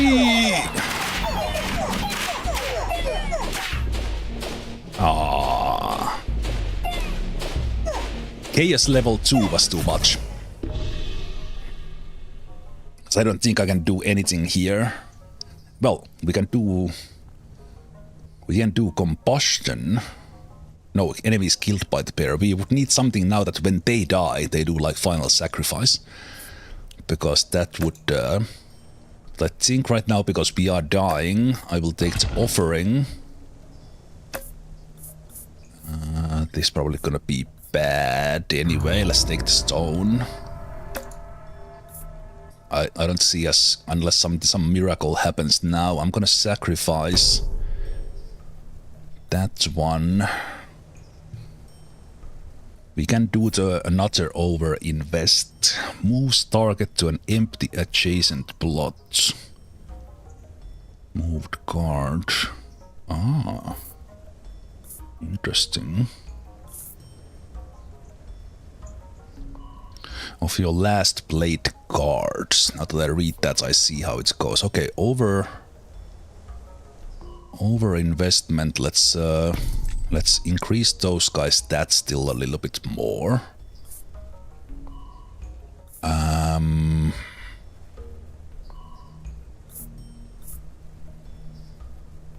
So if we moved guard gains 10% damage and HP.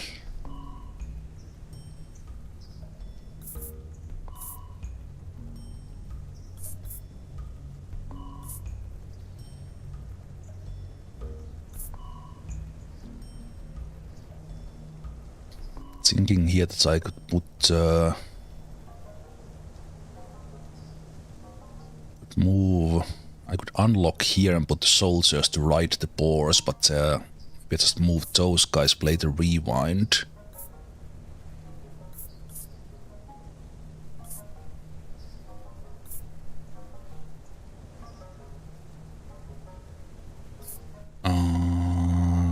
Replace your current hand.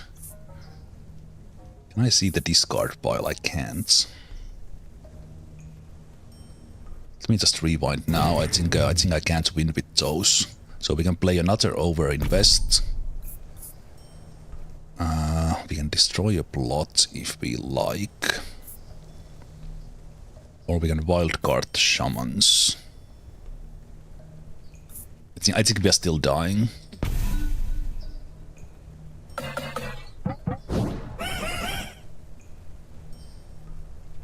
I already won this run. I kept on going. Hey, we won King of Stone! A new year! Yes! Yes! Shoots 1 extra projectile per construction in your kingdom. 1, 2, 3, 4, 5, 6. Or defensive wall.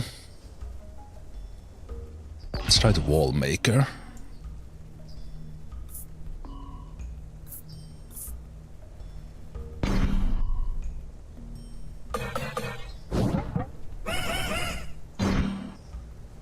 One life and dream indeed. King of Progress. The overinvestment carried us through at least 2 more years, as the warlocks are now staying alive.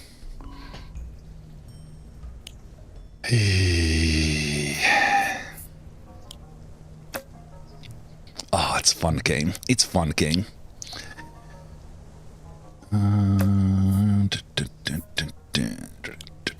Precision.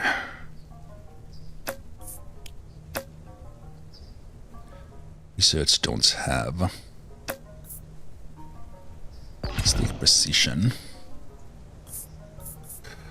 Doubles the amount of healing rays of your spires. We can take that now. Doubles the movement. All your plots get critical damage chance. Crit chance is 0 at the moment. Okay. Let's go critical. And let's put precision on the wizard so they start doing critical hits more. Okay, let's see if we survive. We might beat King of Stone again. Oh! Oh, kill them! Kill it, my citadel! Kill it! No! Slow death! No, not like this! 16! No!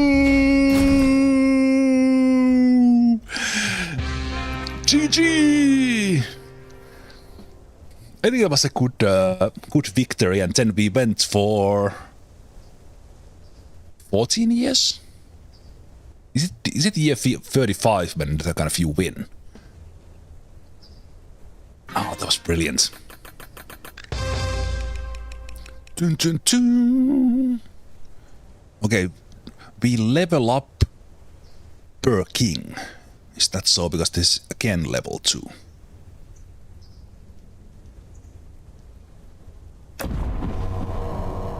Warlocks have plus 20% attack rate. Well, would have that not been great on this run? Shaman's deal plus 10% damage. Oh, man, this game is fun. This game is fun. So we're gonna take a break and continue. But yeah, this easy to play. Already absolutely super fun 2 runs in 2 hours. And I'm just gonna check what's the... Oh, wait. No. Oh, okay. I thought I'm gonna start something right away. So we could do the Nothing Revolt on King of Nothing. Colorful. I thought that we are gonna jump into something because I pressed that. So we could do these challenges on the King of Nothing at least, and then probably unlock more stuff. Okay. And did we unlock new kings? So we unlocked the King of Blood. So the next run will be the King of Blood. I'm just gonna go always with the new king if we unlock one. But now, let's take a break. And I will see you guys in just a moment for more 9 Kings here in Turn-Based Thursday Fest 2026.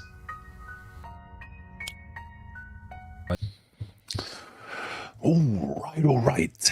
Welcome back to Third Base Tuesday on the Toothpaste Thirsty Fist, if we believe the Google API closed captions. Subtitle that, Google.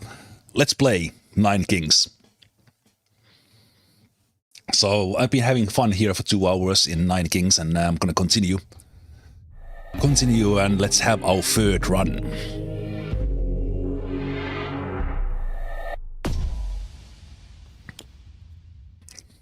Or should I say third base? Okay. Let's go with King of Blood. So I played King of Nothing, and then we unlocked the King of Spells. I played with them, and then let's do King of Blood. I think I will still do the Peasant. Okay, some of the perks are generic, some of them are king specific. Okay, so with King of Blood we have Pagoda as our base. Someone invincible goes invincible. Okay, and we have the Bomber, we have the Imp, we have the Carnage, we have the Sacrifice, we have Vampirism, we have this Mangler. So we're probably going to use that now. We have the Cemetery, and we have the Demon's Altar. Okay, so we kind of know all the cards by now, which is great. And we are level 0 with King of Blood, as this is the first one.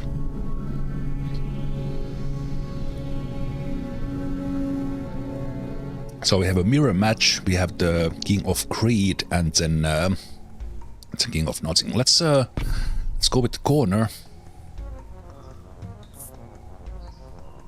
Let's do... Let's start with Imps. Here in the beginning everything is kind of easy.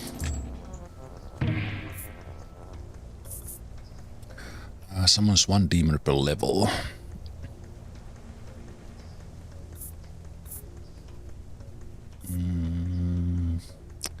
Sacrifices adjacent units per level.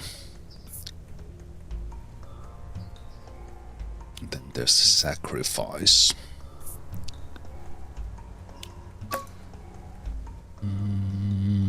We would need some way to grow the units to make the Mangler work. So if we would have like the library from the King of Nothing, and then we could work on that one. I think I will just play the Vampirism now.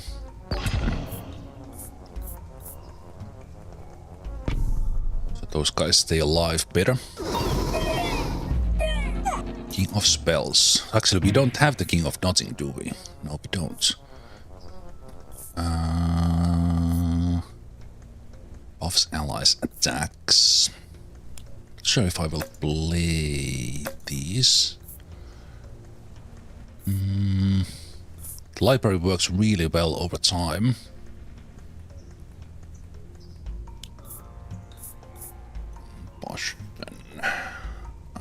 buffs allies attack based on its own damage.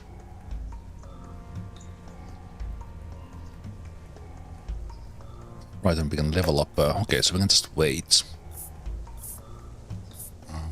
I am gonna take...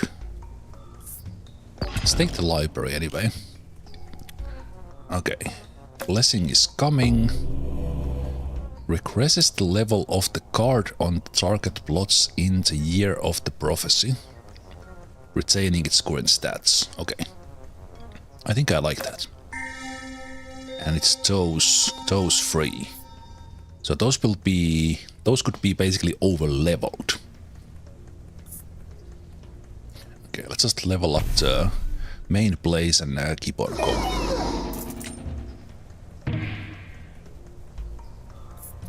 Receive plus free gold at the end of every year. We haven't really seen too many cards from these guys yet. The King of Greed. Strong but fickle warriors for hire. You always have one unit for each 15 gold you own. Okay, so we could kind of, yeah. So, yeah. King of Greed, a lot of gold. To overinvest kind of could work.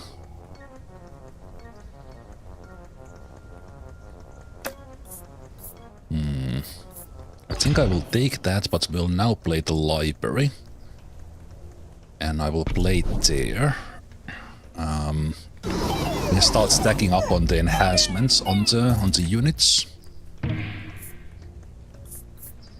Get another library. We could also destroy. This is pretty good.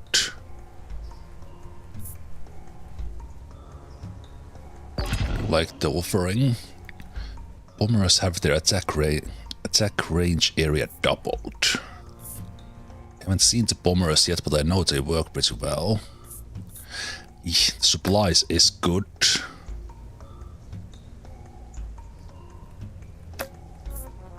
I think I'll still take the fireworks and hope for the best. So we would need some way to increase the unit numbers, because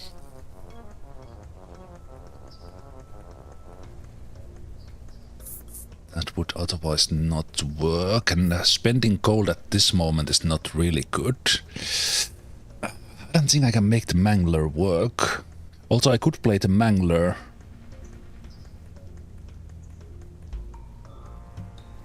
Right, the Mangler still works. So I can put it like here. Or even... wait.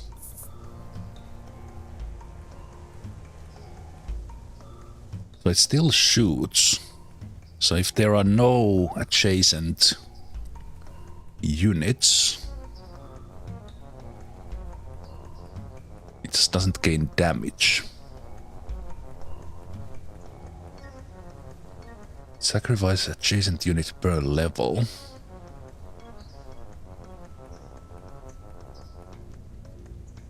Oh, hey there, Grr. I know you're from Mountain Blade. That was a long time ago. Good to have you here.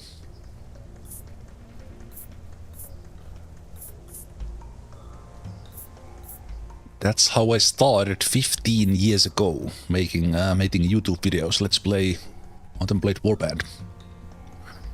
It will actually be... It's around this time.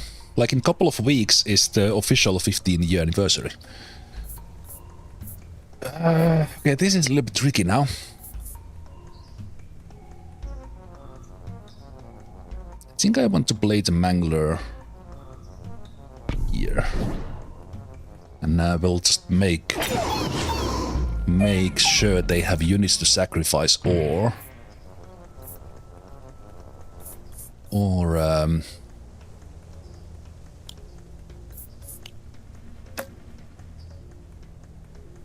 okay.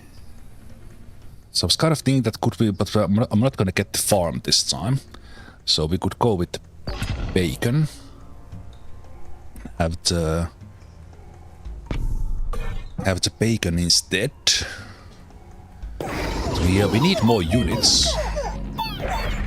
because soon we can't rely on just imps. Okay, there's the bombers. Bombers are good. Destroy target brought to receive 30 gold. Shield, static, frost, reinforce. Plus 1% damage.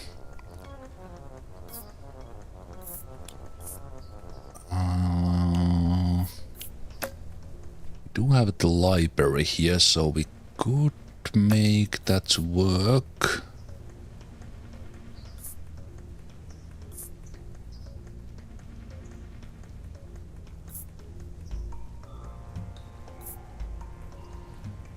Attacks trigger a chain lightning. Plus 1 chain per stack. I do like the static that was working. The AoE was working quite nicely. So we're gonna put the bomber. And we're gonna play the static. So we're gonna stack on the imps now. Even that they are quite weak.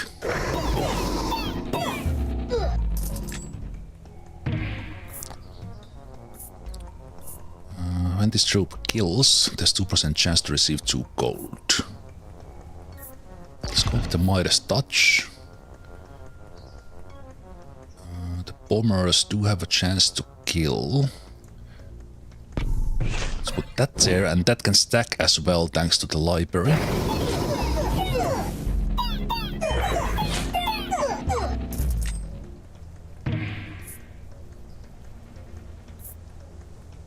That is indeed kind of funny that you know my Mountain Blade run, and then you'll specifically look for 9 kings on the day I'm playing it for the first time.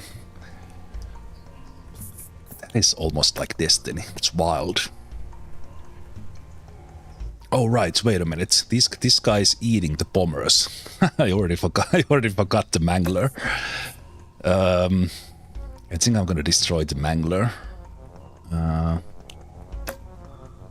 Or I guess this guy could eat, because I played an enhancement here, which I really should have not played, because the mangler is eating them. So I could make the offering and just get those guys out from there, right? Because they're gonna go out anyway. King of Time was kind of tricky. Maybe I'll still try.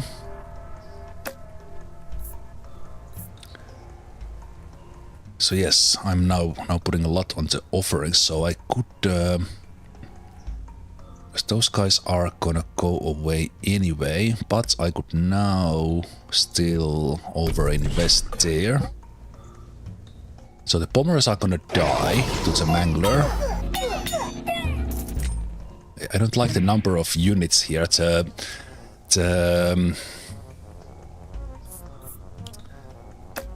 The farm kind of gave me constant number of enemies, number of units, and so we were growing strength kind of automatically. Here I'm relying on a fewer number of units, and it's kind of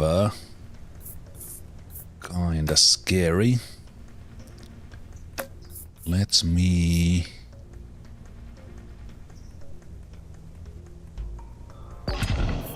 get the thief. I'm thinking that will I just continue putting on the mangler?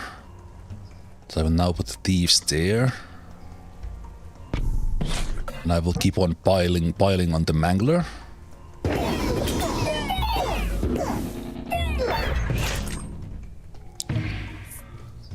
The bombers are still doing a lot of damage. So these guys are gonna die completely, right? So we should offer them away. And then we could play another bomber. If adjacent unit dies in battle, summons an imp. I could also level up the mangler, but then they're gonna eat even more. I will still take the mangler. So the bombers were doing the most damage, but now they're gonna completely get destroyed by this guy. Okay, let's take the bombers away because they are about to die. Destroy target plots, level up adjacent plots. Okay.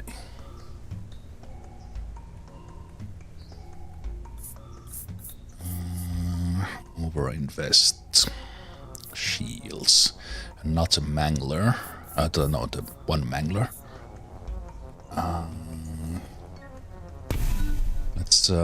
Let's continue building on those. We do have to overinvest. These guys don't have much health. Let's give them a shield. I will still keep those. We have options to do stuff with them. Right, this is 30 gold. Can't just play it.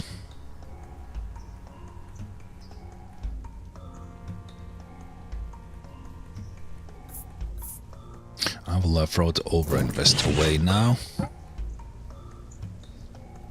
With the sacrifice stuff, if we even survive here. Okay, 12 out of 20 units. Right, warlocks were doing great. We kind of need a tank now. So I think I will take them and not place them there, I think. So that the mangler does not eat them. But they're not gonna get the library, so... right.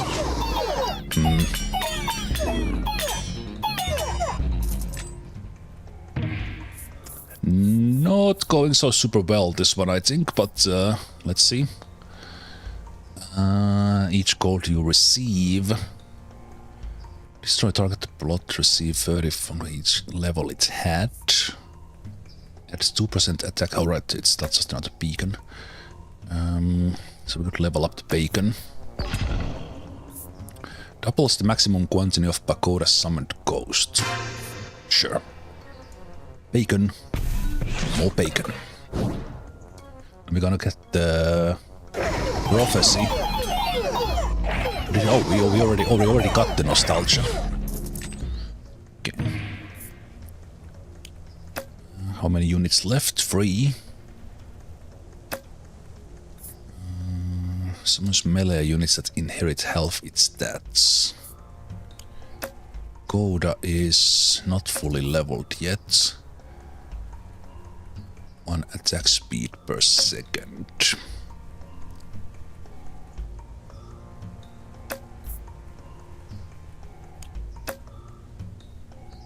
Those guys are still gonna survive 1 turn. Let's level up the Pagoda.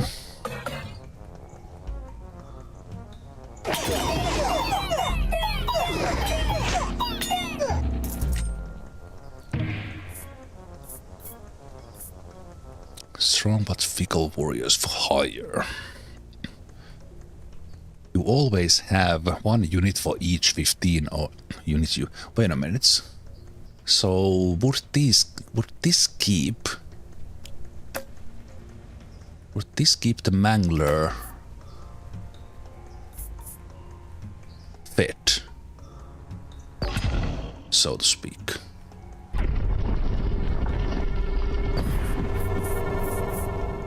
Also, I can work on the library.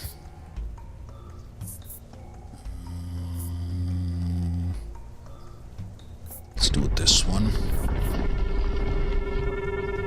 Okay, but now I'm gonna sacrifice the thief. Brings plots back 1 level, right? Okay, that's 1. Okay, I'm not sure if this works, but I'm gonna put the mercenaries there.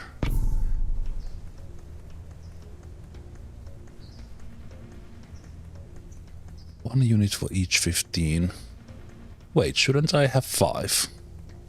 Okay, I don't know if that works actually the way I thought it was. Working with it, there's procreate, that's fantastic. And we can over level things, like the Pagoda. I'm gonna get more imps. And let's increase their damage. Okay, so that does work the way I think it was working. So the mercenaries will keep the mangler fed. Nice, as long as I have gold. Duplicates target plot and all its stats to one empty adjacent plot. Levels up all plots diagonal to the target plot. Doubles the size, damage and HP of the target troop.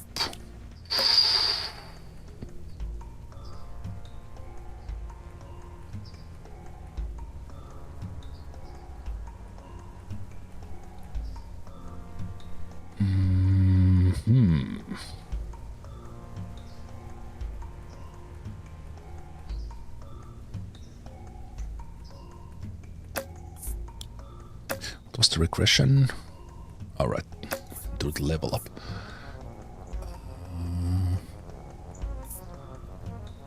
I'm thinking of using the Gigantify just to add number to the imps.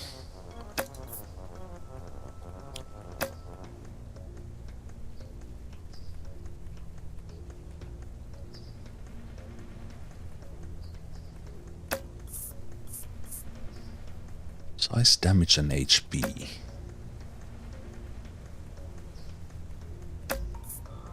It seems pretty good. It can't be bad.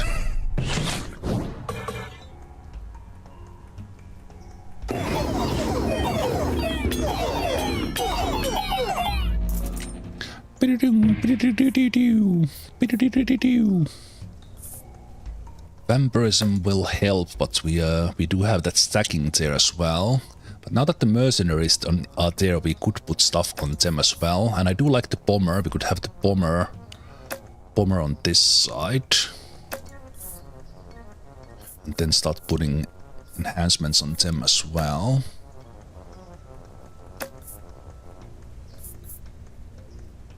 The bombers were doing good amount of damage. I like that mercenary mangler combo. We just need to keep some gold, so that there's always more than this eats. Extremely slow tower releases a massive explosion when fully charged. There is rewind. I think I'm gonna play the regression now. I'm gonna take the rewind. And let's regress. I haven't even upgraded the imps. I think I want to upgrade my main place more. The ghosts are helping. So let's do that.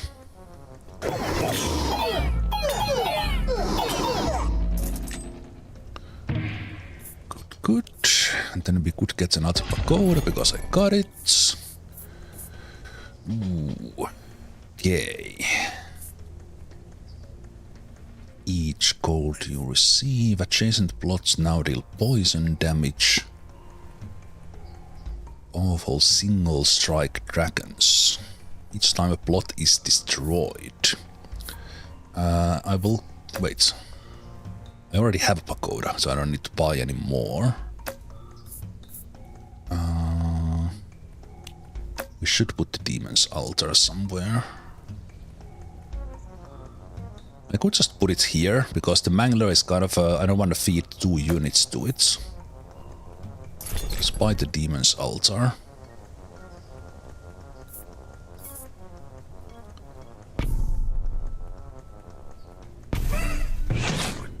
And level up the main place.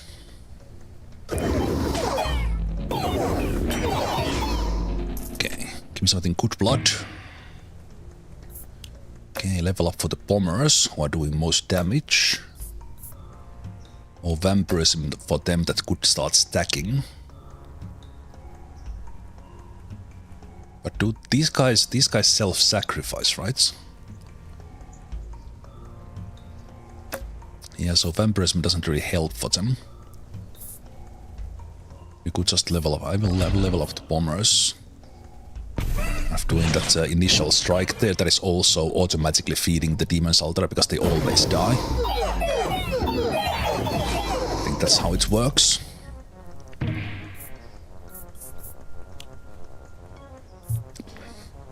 I will take the static because I have the library. Doubles the stats of all active demons altars. Right, I could have multiples of those, true. All treasure chests are turned into rainbow chests. Wait, treasure chests, are these doing something? Well, what is treasure chest? All troops on the field now have the same damage as your strongest troops' current damage.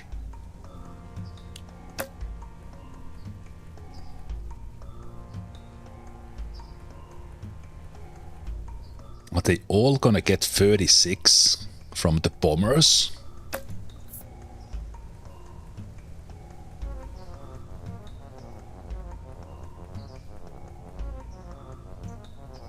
It seems pretty good.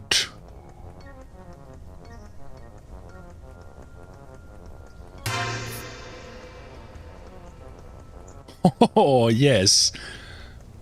Because the bombers have a massive damage, they now put everyone else up to that one as well. I love it. Okay, that's beautiful. Let's give the mercenaries the static so the library can start to work on them.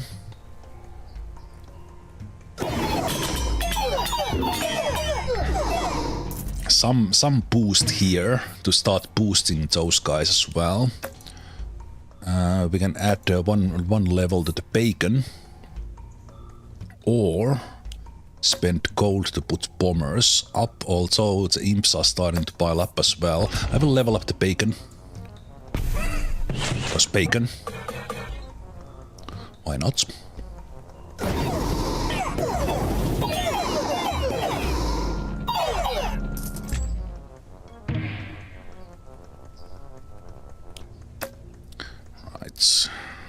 I think the warlock's gonna be sacrificed at some point.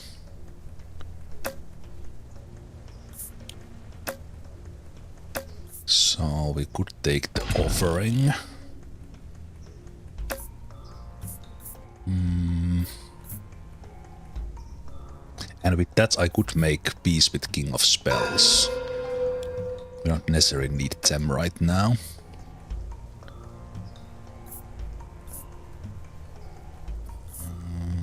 Yes, let's do that. They were not doing much. Destroys target plot to level. Right, so that can be used as well. Moves target to an empty adjacent plot. Okay. And then there's regression. Not received a single imp to upgrade them. Alright, we're not gonna be able to level the library. Can I regression the pagoda more? I guess I can. And if I don't like my hand, I could just go with rewind.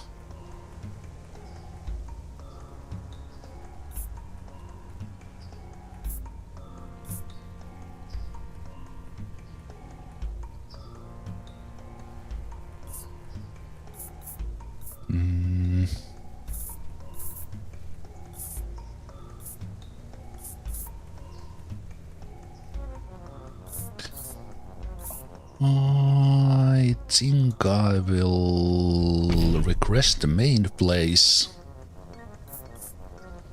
And I'm gonna rewind. Because that will give me more stuff. Including another static.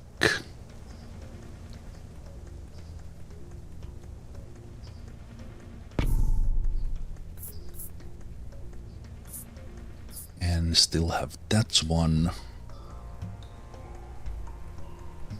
I will request the bacon. Then we can level it up if nothing else. So year 35 is the victory.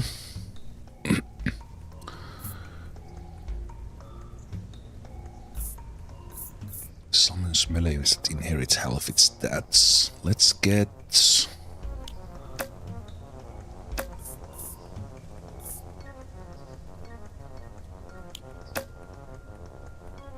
Can have a unit there. I will take the hourglass, probably not blades. I'll now level up the bacon.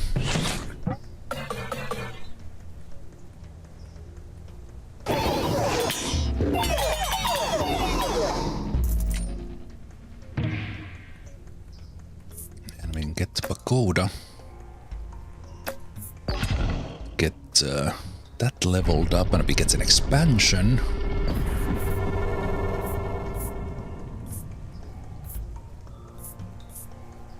Expansion to have a space here for something nice to boost these guys. Guess that's my plan. Level up the pagoda.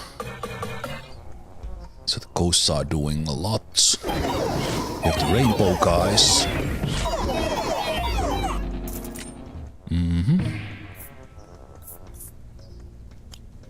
How's the speed here? Move speed 2.4, 2.1.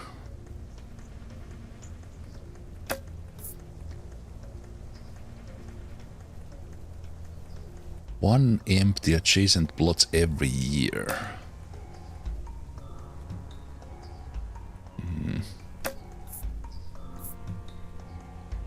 Increases 10% of a random stat of a random plot. But let's try the temple. So I just play this and it changes something. No, wait a minute. I still play the temple as a building. Right. Okay. Not sure if I like it then.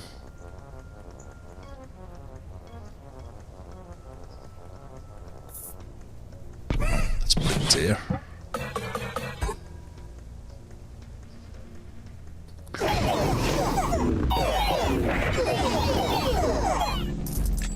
Okay. I'm pretty confident we can get a victory here.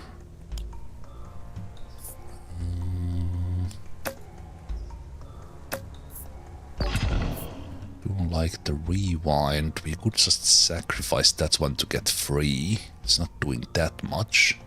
Although the 10% every turn, but there's not too many turns left. Let's sacrifice the temple. Ooh, procreate, nice. So we'll get 21 bombers.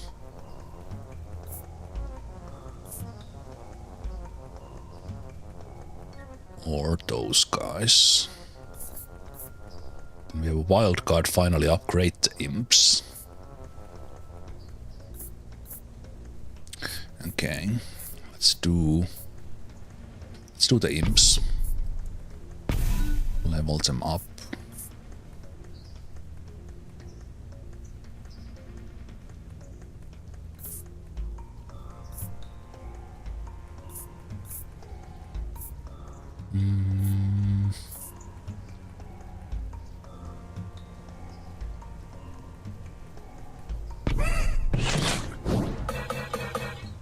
Let's do the hourglass. Let's see if that even has time to trigger.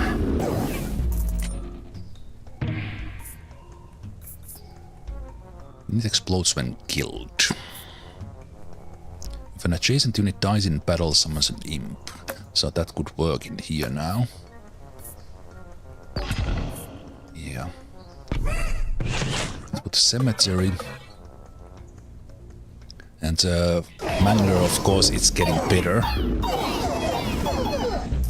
Better every time, but just a couple of years left. So we have a Royal Council, we have a merchant coming. Okay, we did get another one of these. Gives every buff it gains to one adjacent plot. Kinetic Spellcaster, when an adjacent plot gets an enchantment, it gets it too. Oh, this would have been good early on. Let's get the hourglass because I got it. All active allied troops are replaced with level 3 imps. Interesting. Gets 3 copies of the next card you throw into the pit.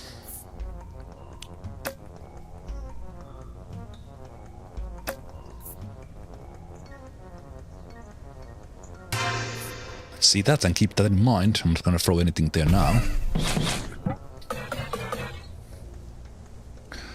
So whatever if we get a good card, we know we can get 3 of them. There's the imp upgrade, although the bombers are doing the most damage, but that's fine. Let's level up the imps.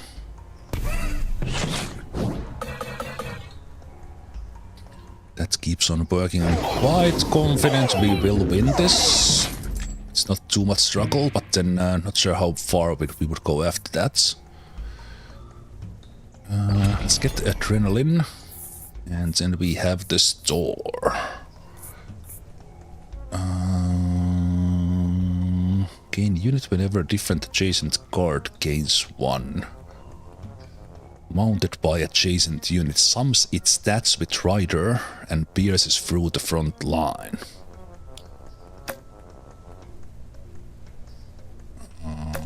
Okay.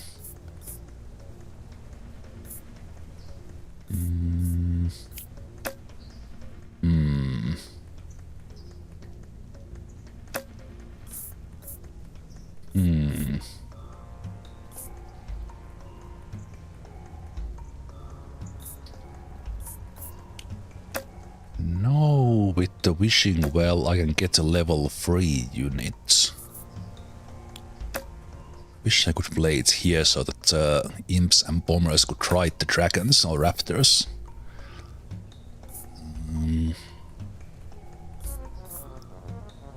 We could use tanks. Don't have like really good tanks. I think I will still re-roll and see what we get.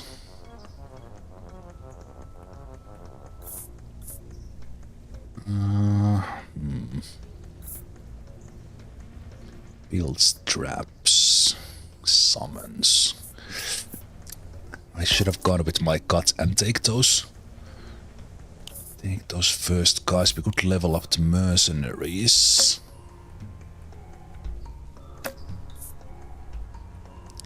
But I will take the thieves. And I will take 3 thieves, please.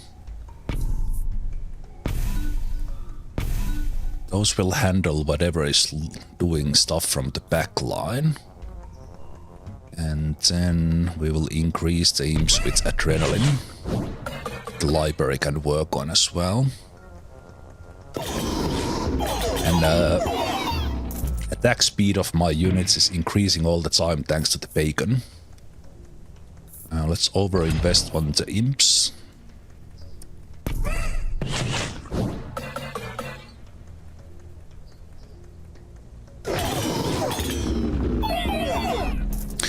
You win the game on year 33, which is now, but then you can continue playing and kind of go as long as you can. Kind of try, see how long can you survive, and it will. The difficulty starts to increase if we continue playing, but you get the victory here. Your kingdom travels 2 years back in time. Interesting.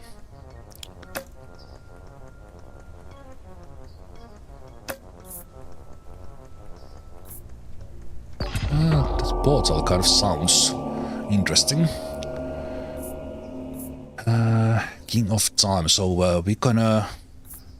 I'm not gonna play these ones, I'm just gonna get rewind and see if I can do something. So... let's get a stack of adrenaline there. The thief is not gonna do anything, so we might as well invest more into imps. And then these guys are not gonna do anything, so they will just go to the pile. So now we get the King of Time is our final enemy for this year. Let's see if we beat them. Looks like we do. We killed the champion pretty fast. Okay, but knowing from the... because basically there's no reward for this, apart from just starting a new run with your new unlocks. So let's see how far we get. We got to the year 30... so it's 49 with King of Spells. Let's see how far can we get with these guys. And now we get unlock or the exploration thing. We can expand the place. And I think we get 3 cards from the king we beat. Yes. And now we are currently at Chaos level 1. It's Chaos... Basically the Chaos level 2 just murdered me last time. So I don't expect to survive too much here, but let's see. Regression, we have the rewind. Gives every buff it gains. So we could have a plot here and get another unit. Potentially still level up the pagoda more. Or the imps. Let's get on the imps and see how we do here on Chaos 1. We might just die, but oh no, that went well.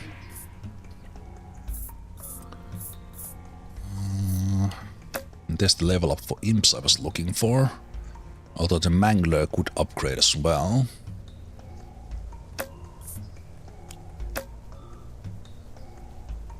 It is doing a lot of damage. I think I will take the mangler now. Do we start fighting the King of Spells again? I think we will. We made peace and then declared war again. Let's play the mangler. So the mangler keeps on eating the mercenaries, but we keep on hiring them back, so to speak. So the mangler keeps on getting its damage. Midas Touch would help quite well, so I think I will take that and go with the imps. Also the library keeps on upgrading those enhancements. Yeah, so far so good. The chaos increases there, and that's when I kind of started losing last time. We could level up the hourglass. Yeah, I will take that. Enemies killed have 10% chance to be summoned back to life as allies. Well, hell yeah. I didn't even look at the others. That felt very much like the King of Blood we are. Oh. These guys killed us a lot, but that still went fine, okay. We could level up the cemetery. Or we could make the carnage on the imps. Let's make carnage on the imps. I kind of like that idea.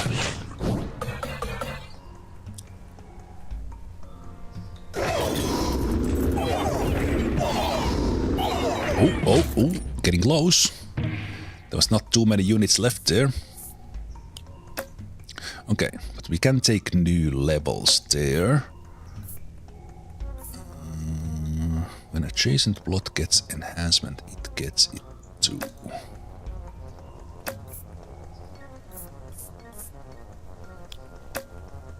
I could try to get, but we are really reliant on the imps who just die, unfortunately. I think I'm gonna take the rewind.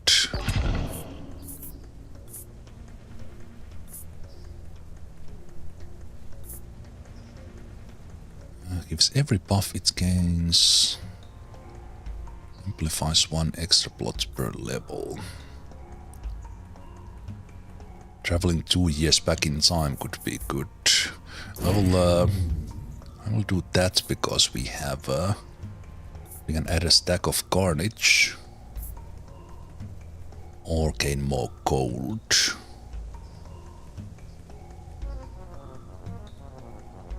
Let's put the Midas Touch on the bombers.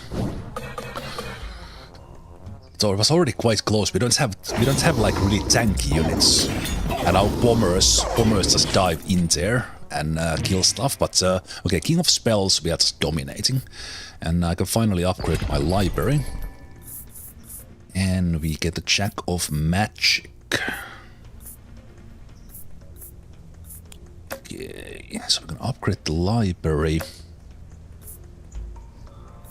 Stack of carnage on the bombers, which we have another one.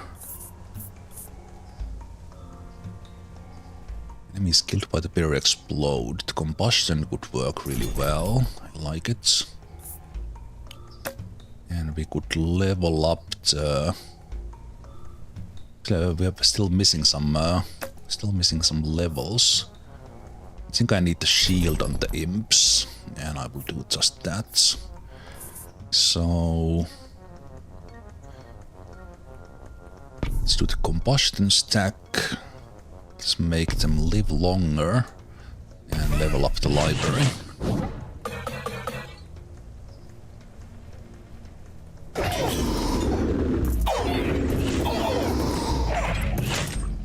"22 units left, but that's enough.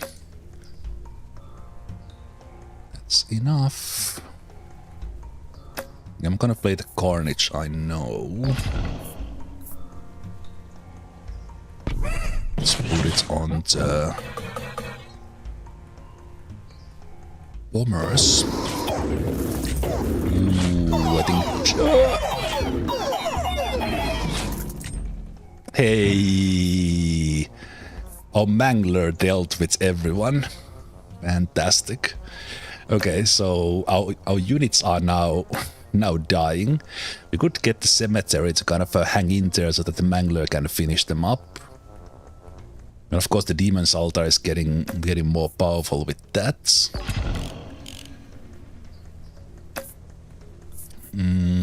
King of Spells we are doing well, so let's make peace with King of Time. Level up the cemetery.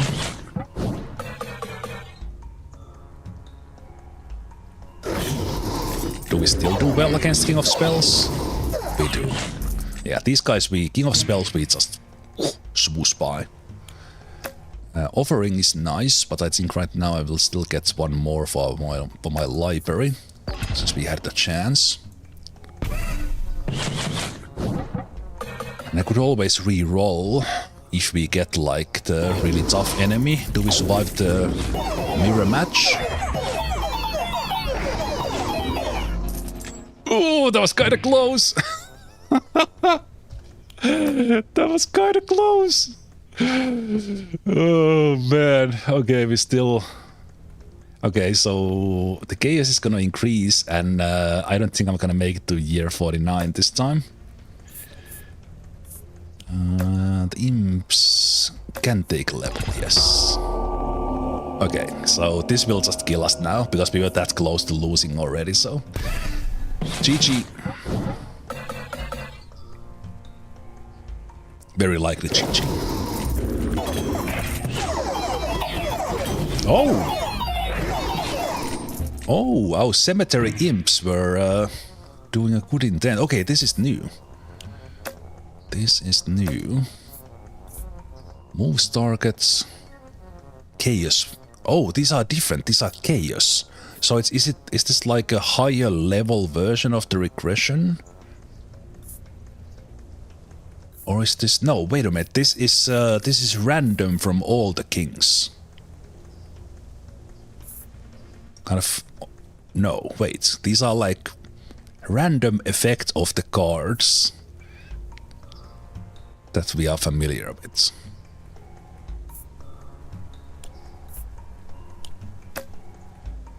I think I'm gonna take the Chaos Procreate on the imps. Because then we get more imps. We have imps and we can get more imps. We should win this. They have a lot of units, but we just AoE them down. Do we have the combustion there already? We do. Do we have combustion here? No.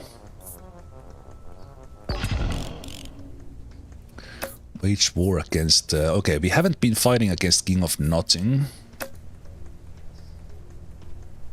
And I could get more plots.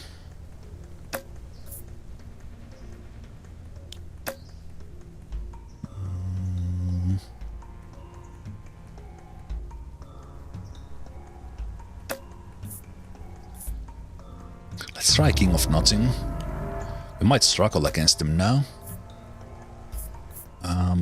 Okay, but what I was thinking about that I would get combustion on the bombers.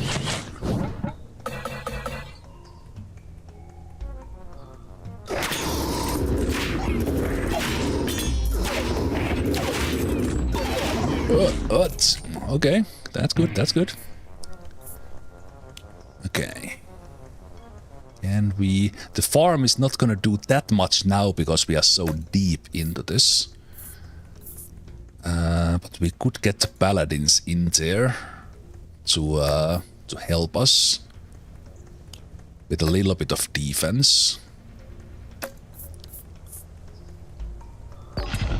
Not sure if that's a little bit too late, but that's my idea.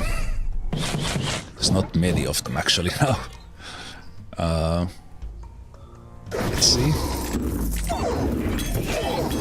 Luckily we got the King of Spells even without reroll. Yeah, the King of Spells we just swoosh by them. I do like the combustion. We can stack on that.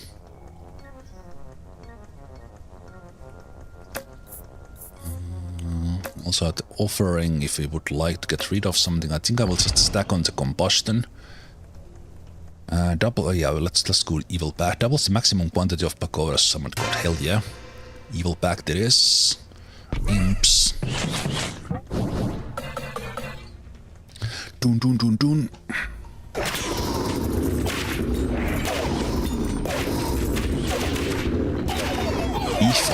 If I get to year 50, that would be my best run, but lost all the units, but still went pretty well. Okay, we can level up with wild guard. The bombers can take a level. Let's do a wild guard on the bombers. And now the mercenary numbers are actually increasing. No, I don't think we're gonna win this one. No, yep. Nope. That's one life. There is one life. The Demon's Altar we can upgrade. We just sacrifice the paladins. I don't have time to do much, but I would do it with the card I don't have. Mangler is leveled up. I don't think we have a chance here. But I did make it to year 50 because I lost a life, but we still proceed. So it's just gonna getting harder and harder. But do we make it through King of Spells? No, now we lose to these guys as well. Yeah. Not even close. Okay. But still a new record. Still a new record. We can stack up on the Carnage. That's probably not going to be enough. Can we find a savior from here? There's Procreate. We could do Procreate into Rewind.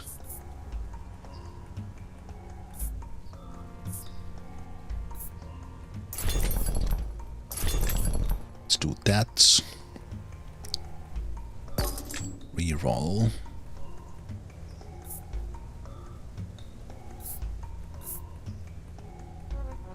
More damage.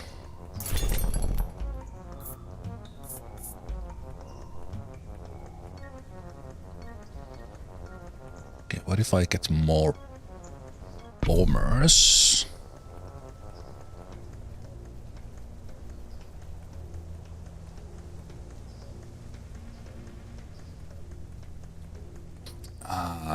Right. Now the imps actually have the most damage. Then we do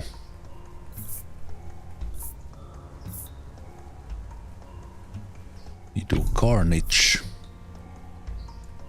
We do Rewind. We do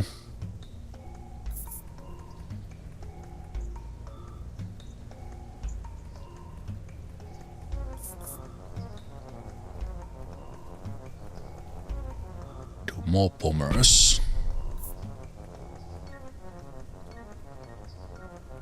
And we level up the Demon's Altar. Maybe? No. No, no. Okay, GG! Year 52. New record. But again, we already won, and then we just kept on going. Fun free runs. And probably a lot of unlocks from this one. Ooh, almost made it to level 3.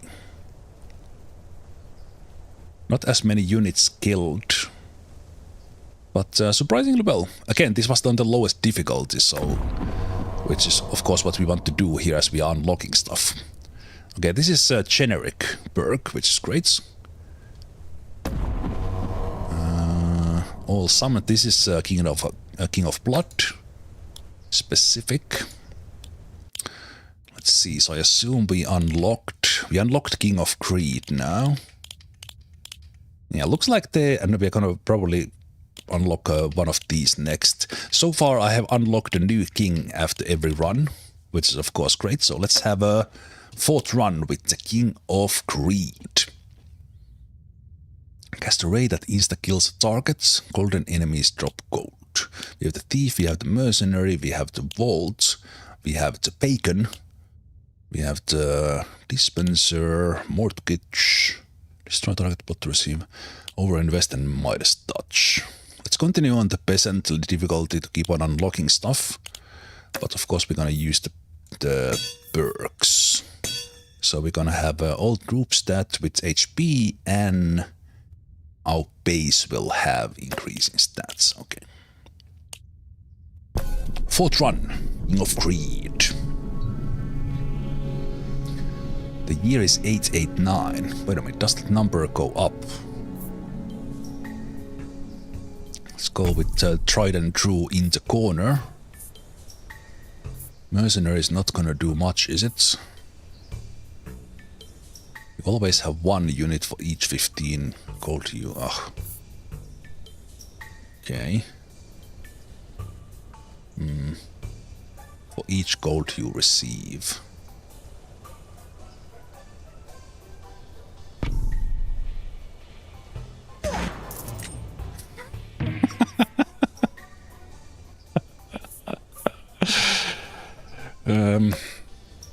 Okay, so now we can put the Mercenary in. Midas Touch. Mercenary in there.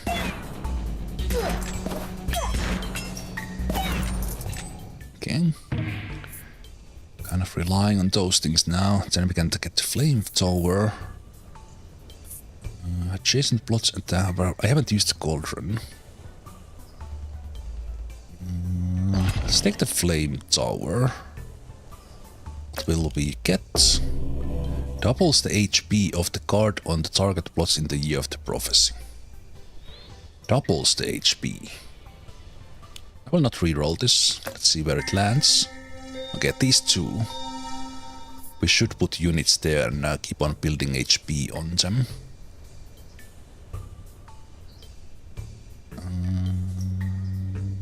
So this is not a unit. But does it have HP? Actually not sure. I will put normal units there. I will put Flame Tower in there. Yeah, the Flame Tower doesn't have HP.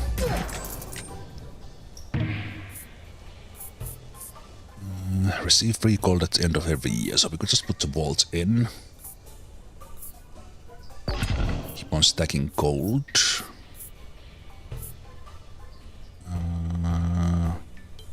Right, this Midas just needs to go on a unit, and those guys are not doing kills at the moment.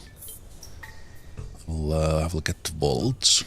I'm kind of thought that I would get some adjacency things on the middle, and then I would have the units on the kind of cross or plus.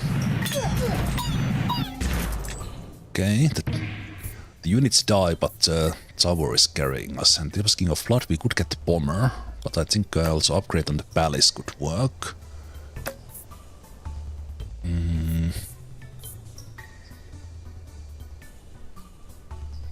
Let's get the bombers. Thief attacks are always critical strikes. We will find the thief somewhere, so let's keep on killing them. So the bombers will go there and do some initial damage, and we could put the Midas touch on them. Let's level up the flame tower. But I think also getting gold, so I will put these on the bombers, because the bombers have a good chance of killing with their initial strike. Yeah, we are getting some gold, and as we get gold, the dispenser gets stronger. Let's get the palace. I will buy the thief, I think. Just our own. Yeah, and I will not get anything else right now. Let's get the palace upgraded and let's get the thieves in.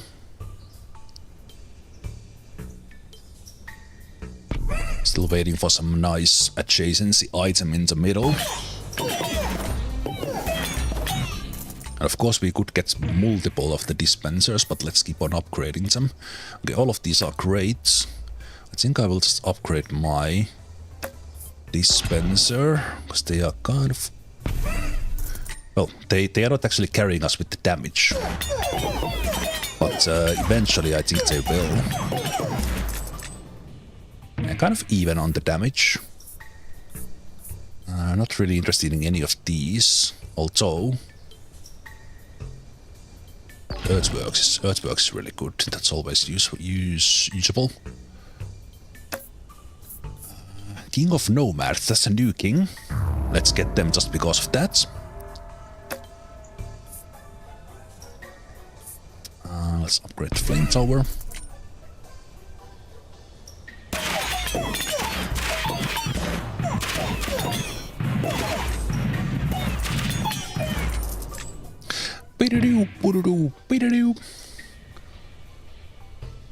Dragon's Den gets 20% stronger each time a plot is destroyed.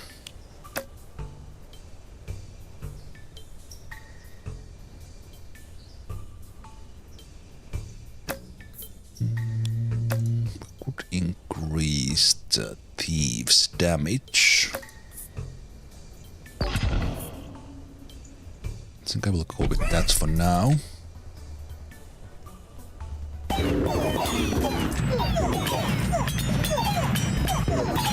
Yeah, most of our units are dead, but we Ooh, okay. Ooh, almost lost life. Ooh. Okay, this is not going great, boys. This is not going great. Let's see if leveling up the bombers would help.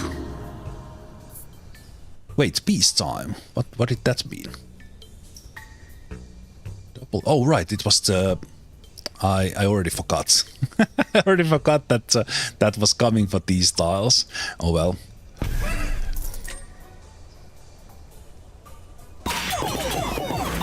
The King of Nomads. We are winning. Barely. Okay, when a card is placed on an empty plot, camps adjacent plots gain +2 on all stats. Moves. Moved cards gains +10% damage and HP.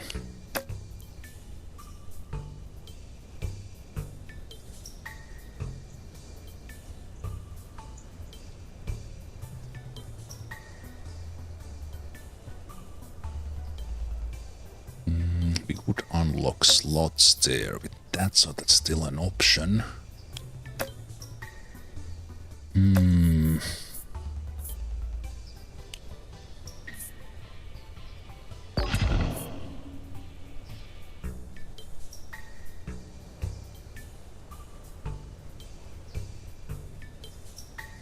Let's try to rely on the thieves because we got scimitars. King of Stone. We are surviving against. Okay. Also, we are getting, of course, a little bit better every time. The ballista is actually, that was huge. It was huge potential damage. That piercing damage can help. 2% damage every year.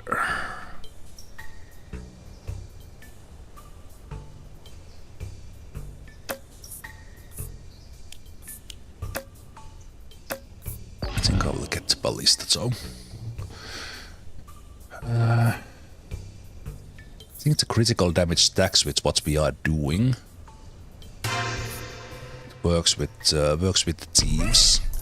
Still waiting for some adjacency building in the middle.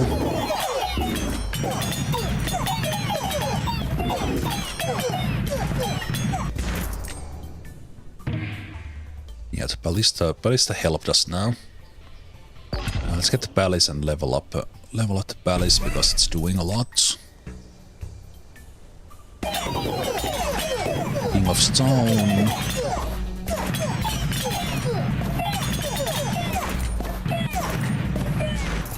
Okay. There was one tough year, but then we started doing okay. We can get the flame tower. Get the expansion.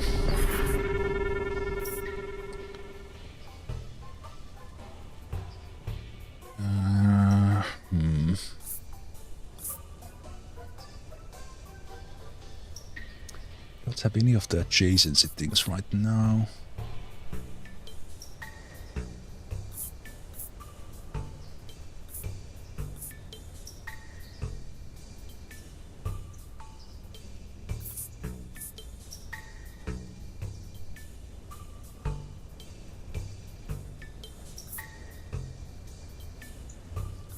Let's open up one there. Let's now level up the flame tower.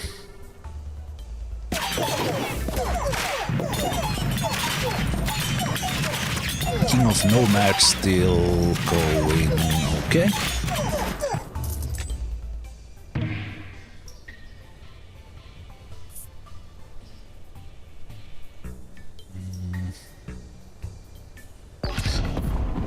I will take the camp in the middle.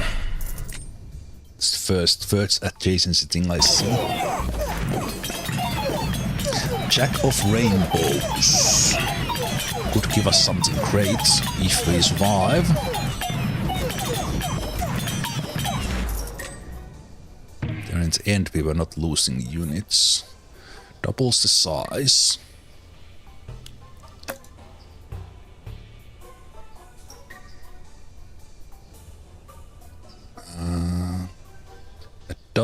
Does help with the ballistas, but I was hoping to get something else first. We should do the over-investment on probably the mercenaries now. We'll get the Gigantify, but save it. Because the more gold we have, the better the mercenaries become.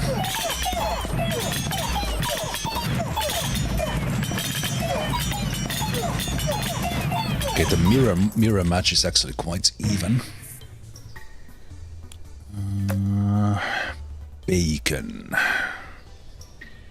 Right, I didn't have bacon here yet, but we could use the earthworks to open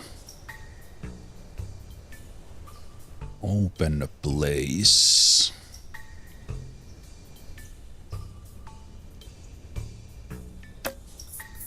Okay, let's get the bacon. And I'm gonna get the vault out. I'm gonna get the bacon in there. So that it starts increasing the attack speed.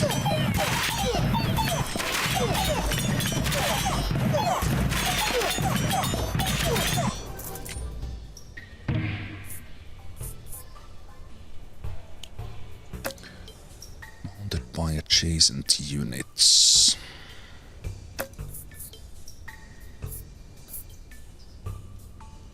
Gain a unit whenever a different adjacent guard gains one. So the mob would work with the mercenaries, right? But I don't have that one open.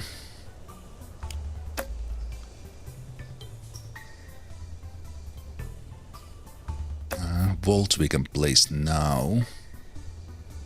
Take Swords. Ah, right, we were getting this one as well. And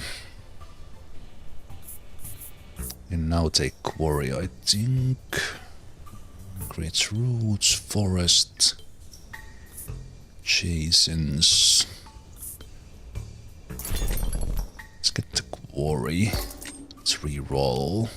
Okay, there's upgrades for my things there. Expensive, 45. There's farm there as well, but we don't really have a good spot for it right now. I'll take the dispenser and bacon both. Destroys forever.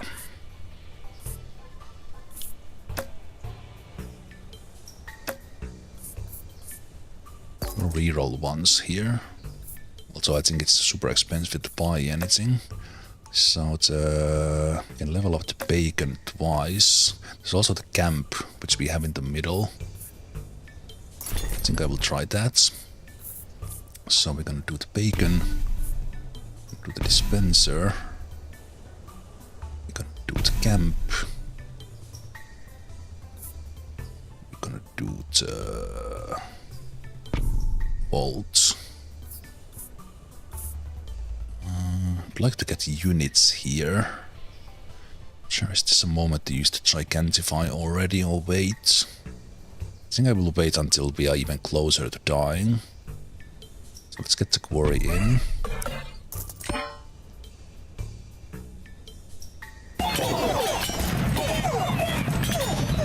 Close to dying, says he, and then they are close to dying.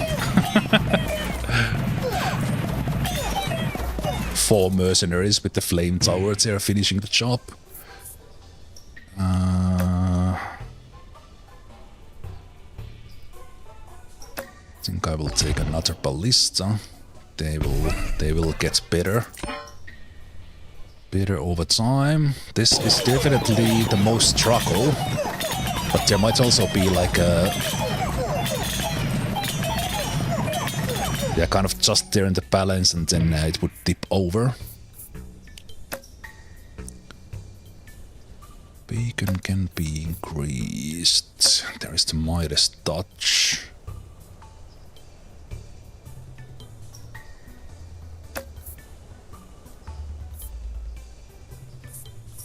More gold. Mercenaries no longer get fired. Hell yes.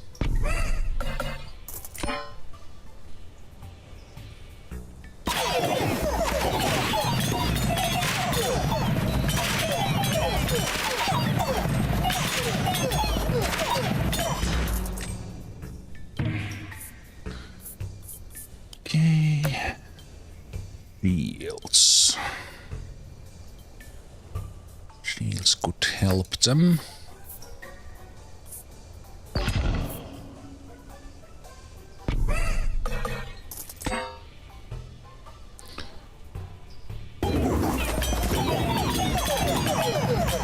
Yeah, I'm waiting for a card to sacrifice the camp. So I can't obviously. You can place. You need to have that in the very beginning, and have it kind of trigger out, and then you put it away. I'm not gonna place any of these. I think the Demon's Altar could be put in. Still waiting for to play the Gigantify. It would work on the ballistas already. I think I'm gonna play the swords. Cemetery could work. We were struggling with. King of Blood we don't need anything from.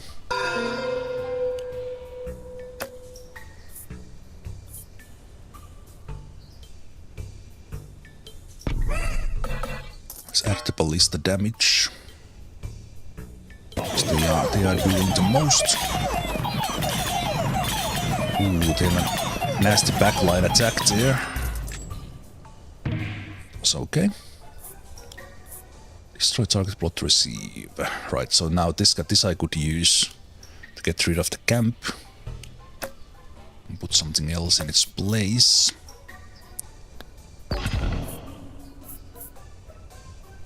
Still waiting on the Gigantify. We're kind of close to dying, but not like super close.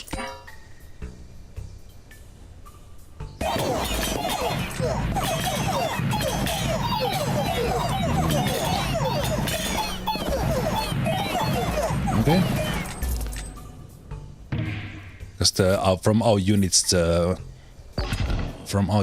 bombers just go there and kill themselves. They're not doing much in this case. Expansion mode. We could have some adjacent things with the mercenaries. Or do the migration thing even.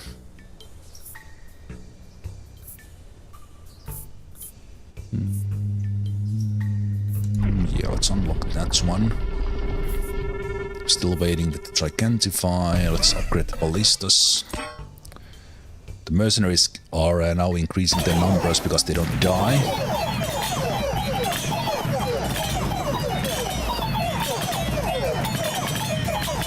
From the rainbows we might get something really nice. Every year increases all stats for each adjacent empty plot. Could make that work. Spends 9 gold every year to level up 1 random plot. Oh, yes.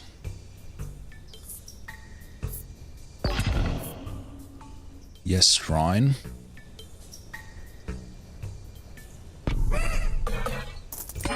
Because we have struggled with some upgrades.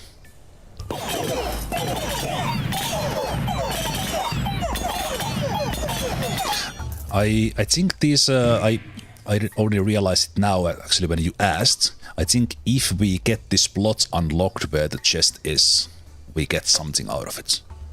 I honestly only now realized how those works because you can't click on them. You can level up the mercenaries, yeah. So if I unlock that, then I would get something. But as said, I only realized that now.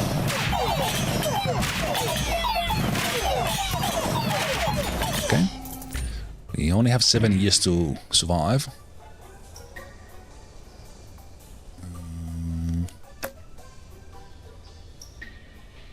Now could be the moment to play the Gigantify to start carrying even more.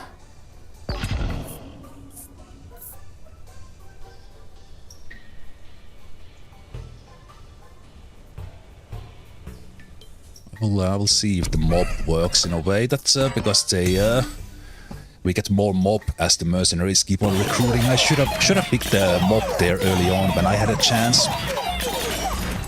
Because now we simply just increase the mass of our team. The thieves can take 1 level still, or we can actually the mercenaries because they still need 1 level. Receives +1 over invest card for each occupied plot in your kingdom. So we could use a lot of gold now. Doubles the maximum HP for the longevity. Feast could be great. Every plot with troops now gain +1 unit every year.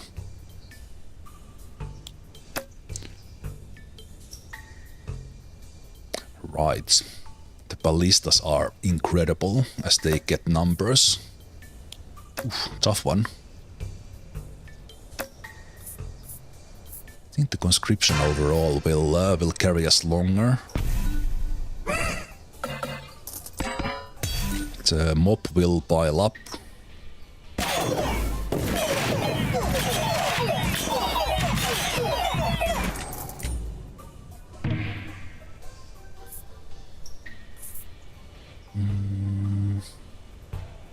Okay, let's keep on stacking on the... No, wait. Should I put this one on the ballistas who do piercing attack? Can I boost this one? No, I can't.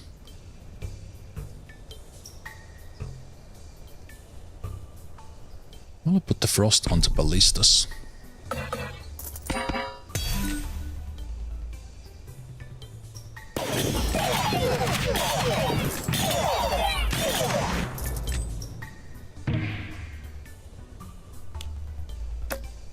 Thief can still take an upgrade. I still haven't. I've been sitting on that Gigantify, but I will wait until we get to the end game.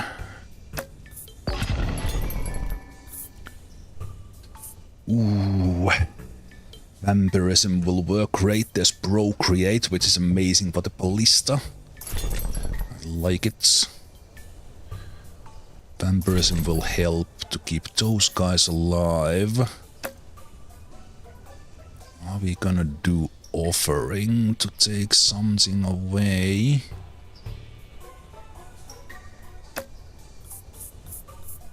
Possibly not. Now the shrine is taking care of the upgrading.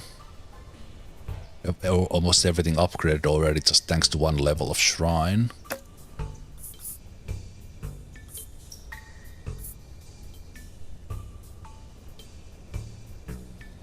Let's take the precision. I think I will leave it at that. Let's have the vampirism on those guys. How many ballistas do we have now? So almost double the amount of ballistas with the procreates. The thief level up. And we could do like first critical hit on the ballistas, as they do one kind of a massive attack.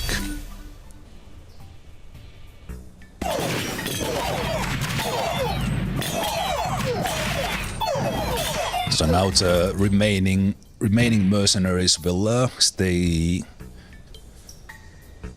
up for longer because of the vampirism. Quarry is already up. We would have another ballista.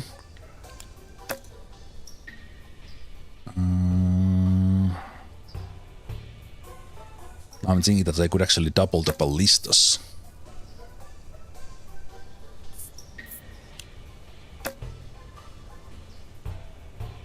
Double the ballistas with Gigantify this turn. And always place another quarry.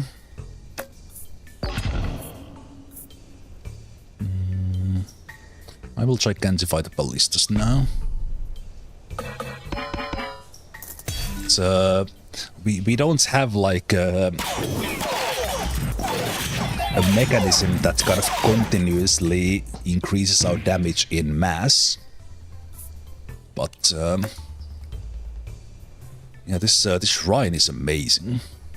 Just freely upgraded everything we have.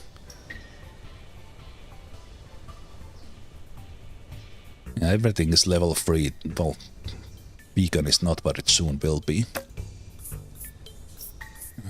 We're gonna damage to something. The base damage on the ballista is not even that high. Can we increase the damage of this one?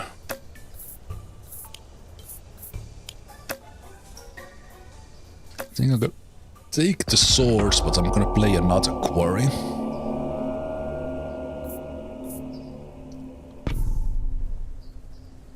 Alright, now we play everything. Right. Swords on the ballistas and cemetery we don't play. Well, actually we do have the mob and the mercenaries, so that the numbers are increasing.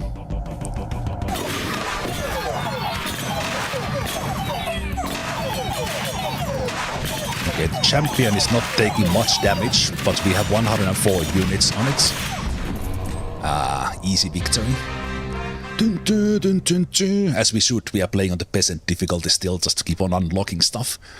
But now we continue and see if we can make it to year 51. Now with all the gold we have accumulated, we can have a lot of new tiles. And with earthworks we could unlock even more for free.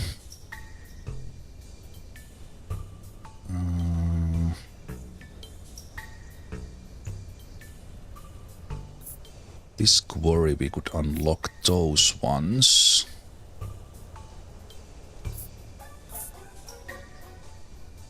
And we could add yet another quarry. You know what, let's do that. Let's do earthworks. in here. And let's get another dispenser.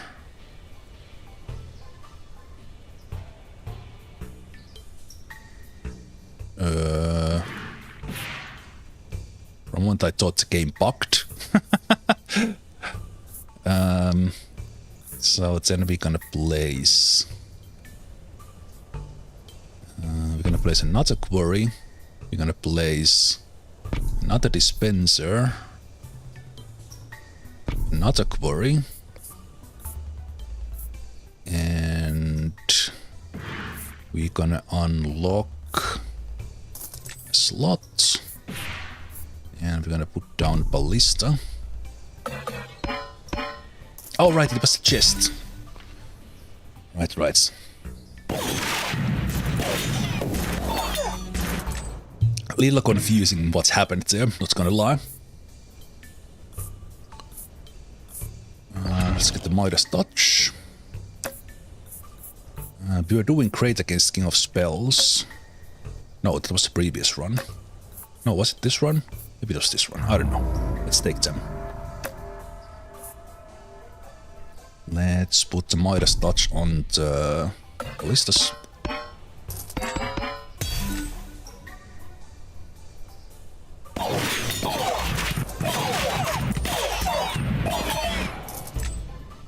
Okay. Seem pretty good. And again, because the shrine keeps on upgrading everything automatically, we could have even more ballistas. I already have a lot of quarries.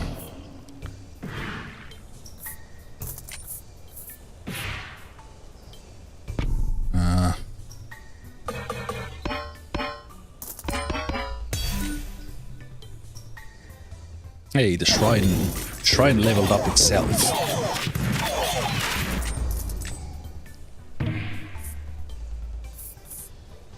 Offering. Ooh, I do like static enhancements. Deal 9 damage. Let's merchant's cards cost half the price. Plus you have to pick through new plots to unlock. We have a chest in there, but I was going there. 3 rerolls. I guess I could just stack up on the next merchant. I think I will take that unlock.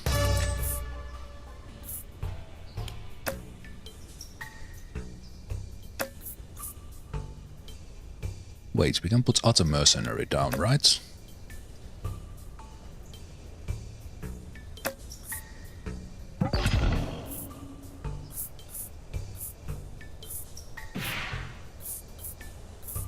Yes, we can.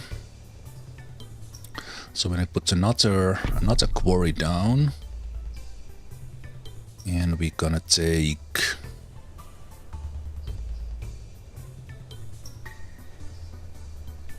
kind of the pagan is actually going to waste with these ones. I just realized we could still do stuff in there. Does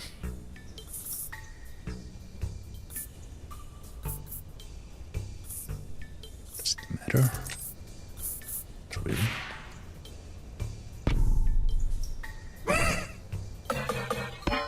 For 33 mercenaries immediately in that tile as well. Okay. I said we don't have any means of exponentially increasing our power, but then I didn't realize what I had already accidentally done.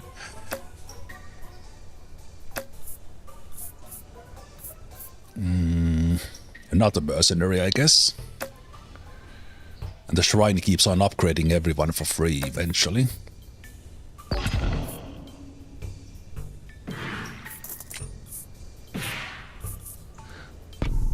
Gold rules the world. And greed, for the lack of the better word, is good.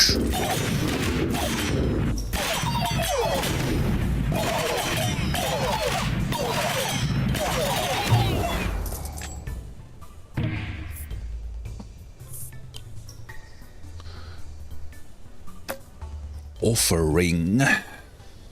Offering and get this one quarry out, and we could place another one after it.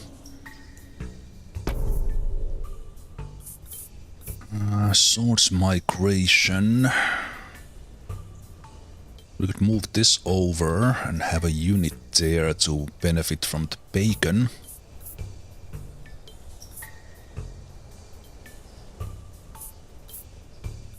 We have the static, we're gonna place that one. Swords on the ballista. Move the ballista there.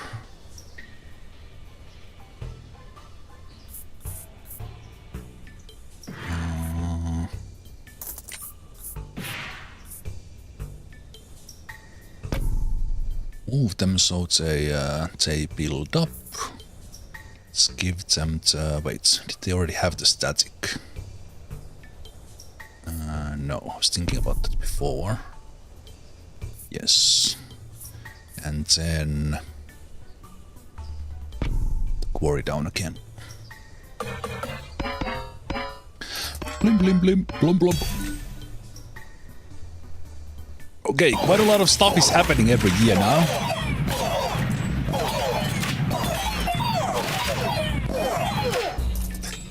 I like how the big boy dispenser is there showing the little brother like, hey, this is how it's done.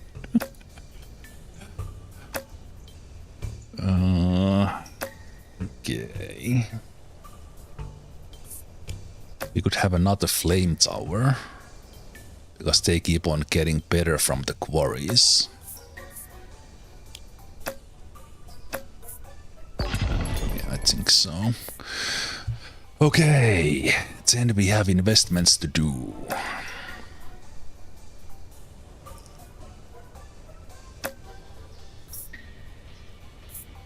Let's do one dispenser.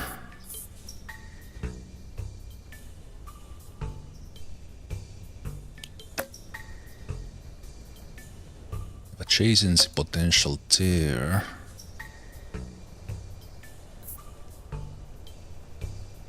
Let's re-roll.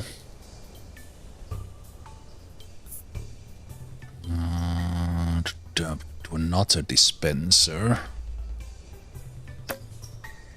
We could do another quarry.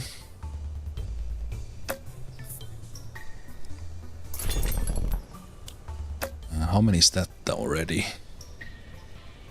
We have how many slots? Okay, we're gonna get one more quarry.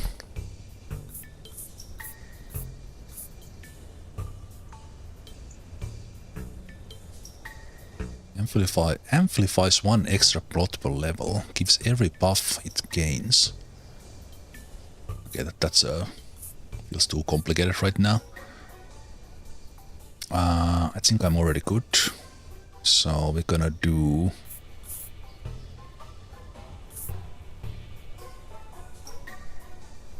We're gonna do a dispenser.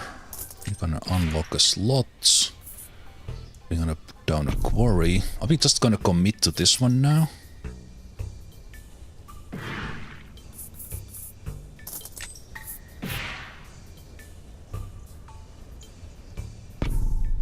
Although one more shrine would be incredible.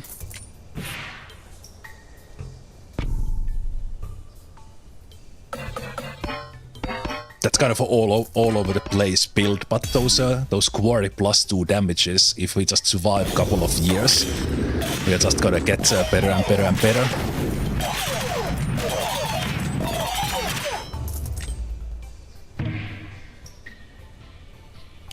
Okay. With the offering again, we could...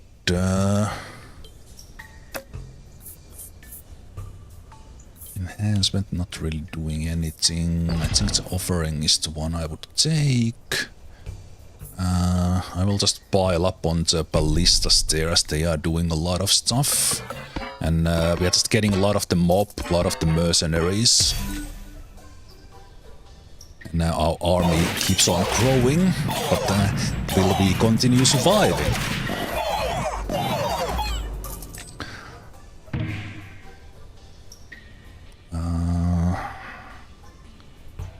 Networks unlocks things for free, but we don't really need that.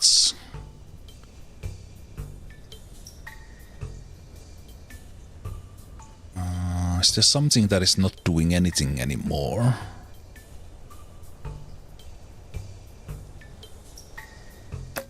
It could be... No, the offering destroys.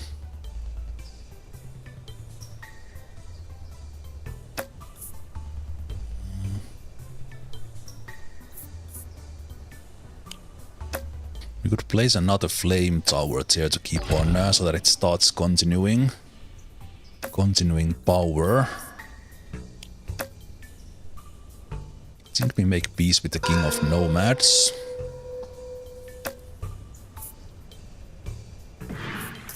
And we commit to our build with quarries. Quarries that are leveled up by the shrine. And gold from the mercenaries.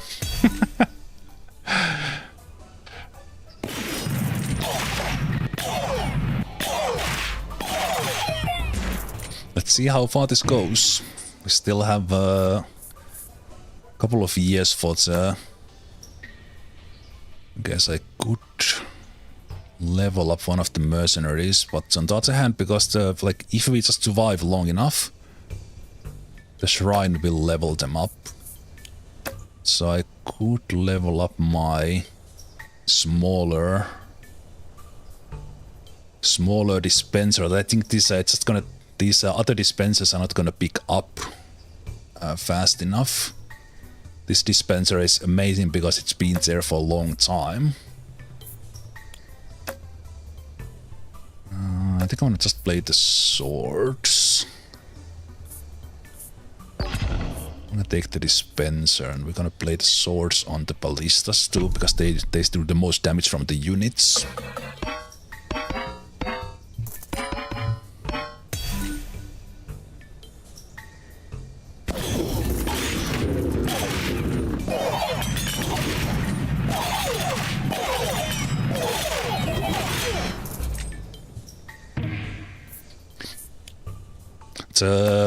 Well, it doesn't do much, but the vault does give us boost to 4 dispensers, so I wouldn't say that the vault is not doing anything.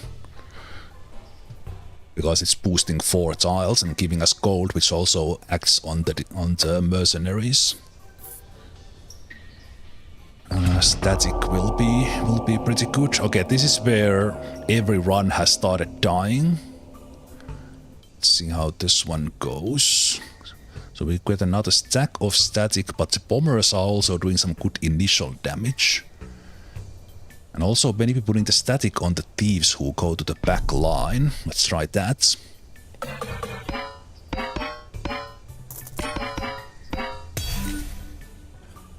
The multiple quarries triggering is just mental. Yeah, there goes our units. Yep. This Chaos 2 is pretty wild, okay?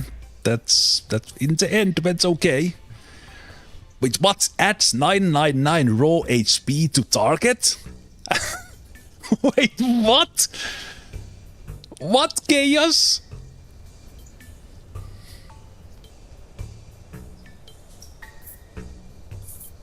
If I understand this correctly from the previous run, the number you get to these cards is is chaotic. That feels a lot.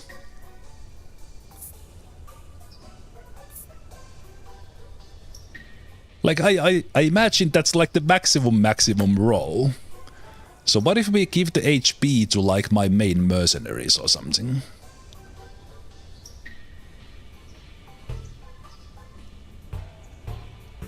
Am I just reading that? Is that actually just so stupid? What? They're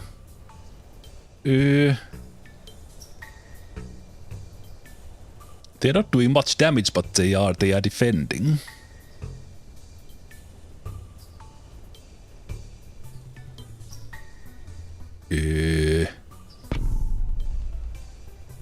They now have 1000 health.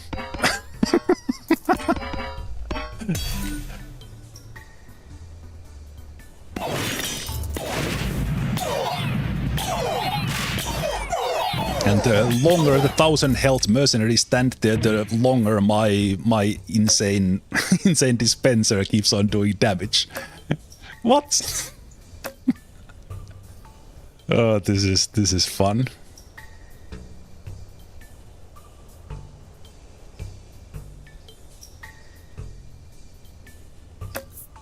Okay. Is upgrade those ballistas in the back as well, just for the heck of it. Another king.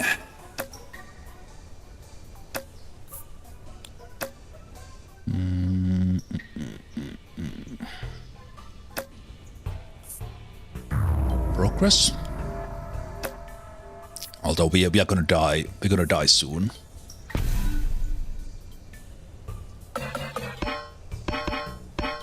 Even that we are getting we are getting stronger every turn, but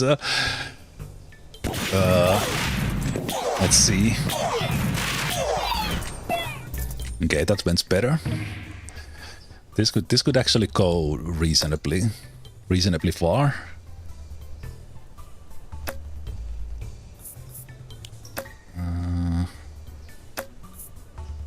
Let's get the Midas touch and the main ballistas to keep on getting more gold.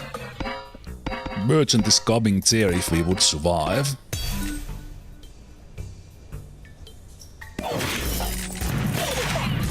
I think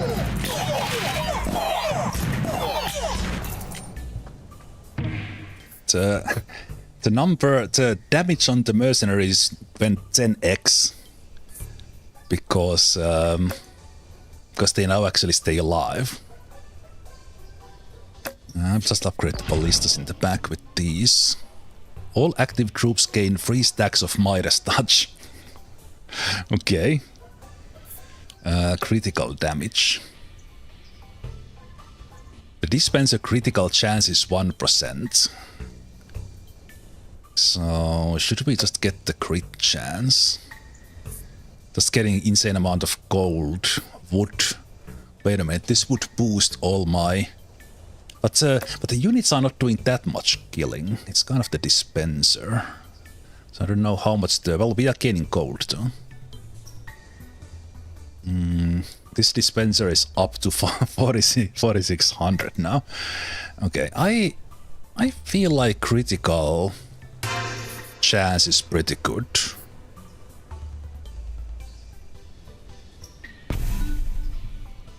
Because that dispenser is already doing 180,000. It should do now more, right?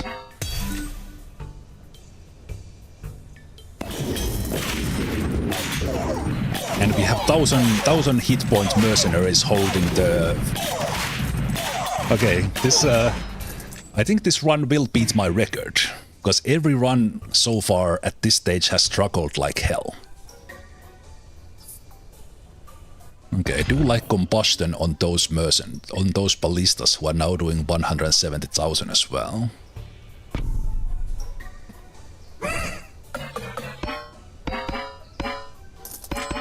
And all the with all 4 quarries we are getting we are getting so much damage per turn.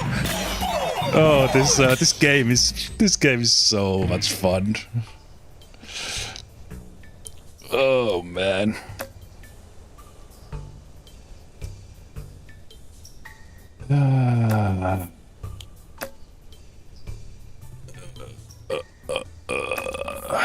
Let's get that flame tower.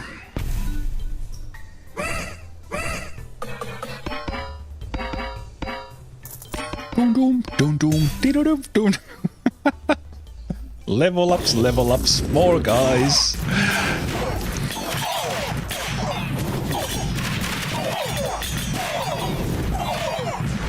Gold, gold, gold. How many units does the mob have? 134.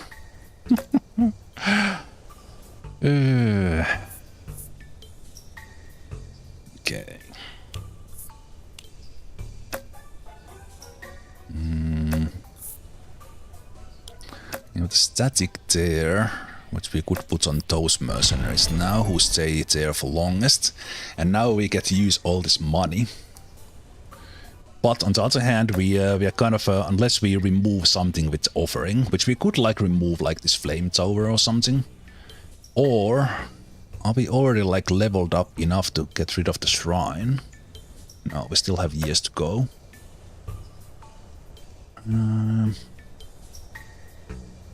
The trebuchet would do quite a bit as well. We could replace like one of the...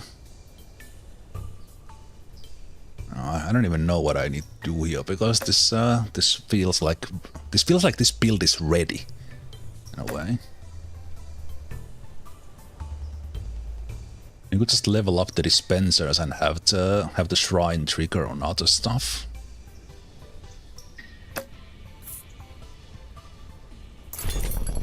And let's see what we see in here. But this will all be items, right? Or the buildings. Yeah, so we can't really do much in here. Yeah, let's put the static on the mercenaries who have 1000 hit points. And let's level up this dispenser.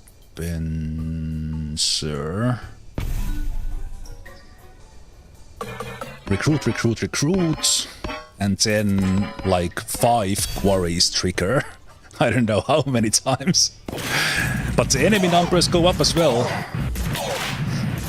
Actually, I have more units than the enemies now, which has never happened before. Over invest on those 1000 hit points mercenaries feels like a good investment. So let's do that.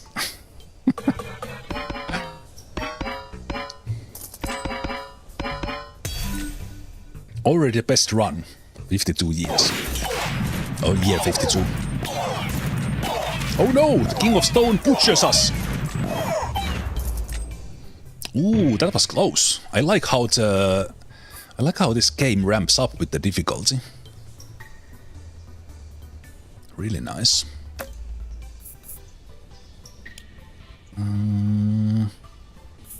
For me, Wallmaker might actually be really good. Okay, we just struggled there like mad for King of Stone, and we have basically built our own kingdom with the help of King of Stone, so we can now make peace with them.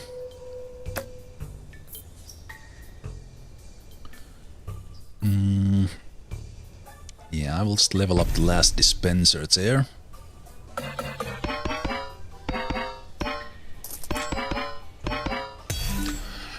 Dim dim dim, blom blom blom, blimbity blom blom blom.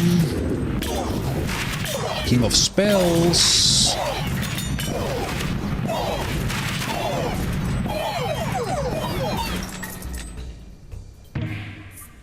I got an achievement, have one plot deal 999999 plus damage. 1 million from that dispenser. Okay. More combustion, I think. Those guys don't have that stack yet.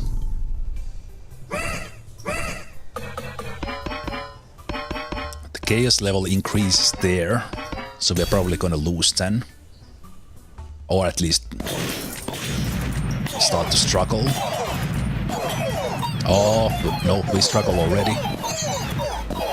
Oh, no, okay, our units die. But we keep on doing stuff. Okay. I don't think I will be playing any of these.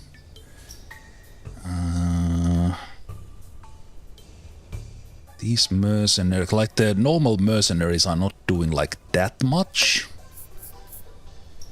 So I could get offering on them.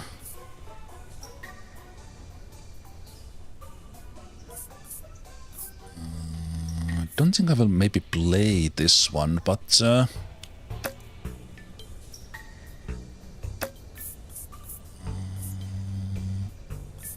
gonna take the overhaul. I don't think I will be playing that.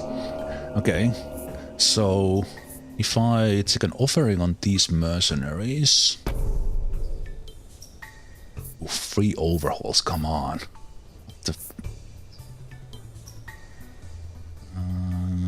wait, I could migrate those guys over.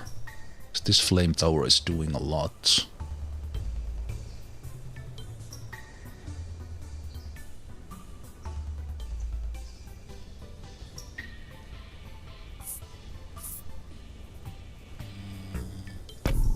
Let's migrate you over and put that in place. Just throw the overhaul away. That wall will help because we have so many structures doing damage.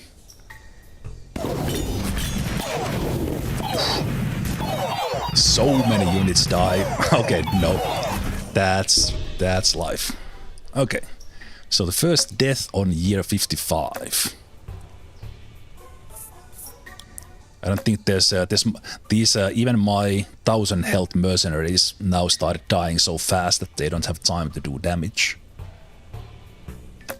Unfortunately.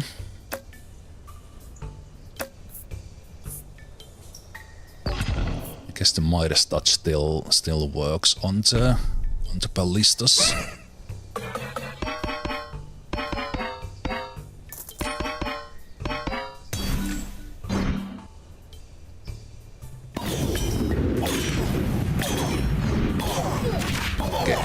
Against King of Spells we survive for a moment. Okay. Okay. Offering could help us change strategy a little bit.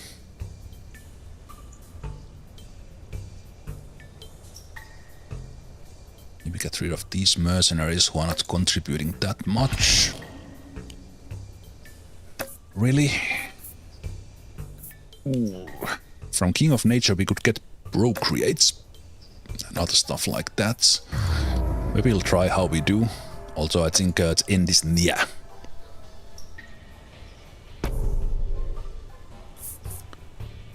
Okay, these guys started surviving a little bit again, but maybe I need to just overinvest on those ballistas. That's not gonna do much.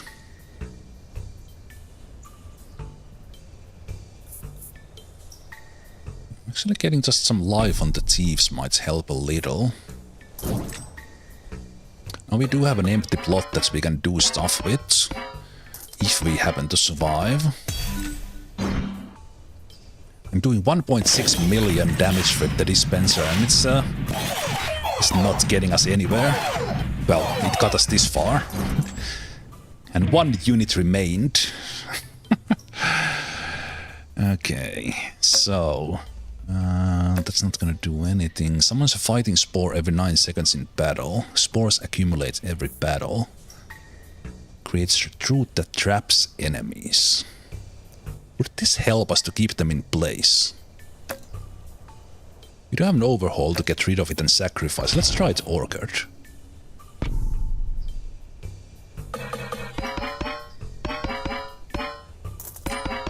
And the roots do damage as well. Okay. Hete Homerics. 9 Kings have been great. This is my 4th run. I've absolutely had a blast for 4 hours. Really fun game. Okay, barely survived. This is already like what we are, like 7 years further than in the previous ones. With offering, we could again get rid of something. For some reason, this quarry is not doing much. We could add more static. 2.9 million on this dispenser that has a damage of 546,000. Hits per second is maximized. Okay. I think I'm gonna try the static. Ranged troops no longer take damage. Conscript. Didn't we have like one conscription? Yes, we did.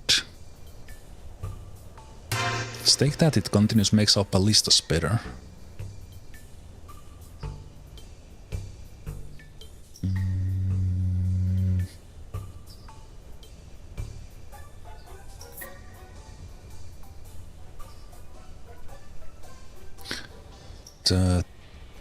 thieves have static already. So bombers could take the static to get a little bit of AoE there. In the beginning of the fight when they do their assaults.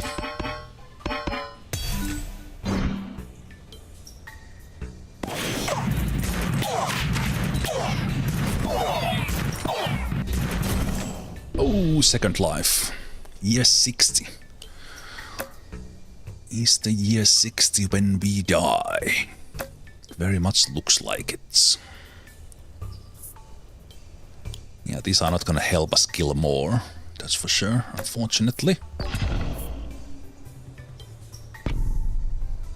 So this is where it ends on Chaos level 3. But since we don't have any of the perks and such, I really like how this combo turns out to be. It looks like we might still win the King of Spells. Yep. Okay. Okay. And do with combustion to pile up on our ballistas.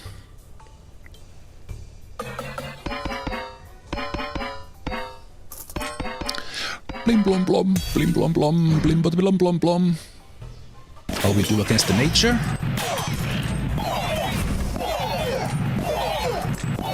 Survive. Alright. Reroll.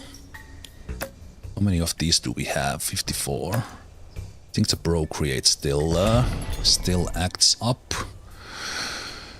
And we get a Jack of Structures, which is not really doing anything unless I get rid of something, and I of course could.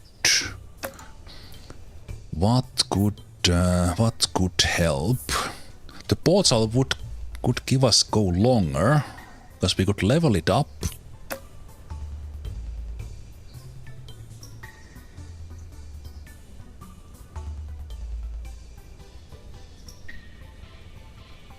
And also, like, the vault is not doing that much in there.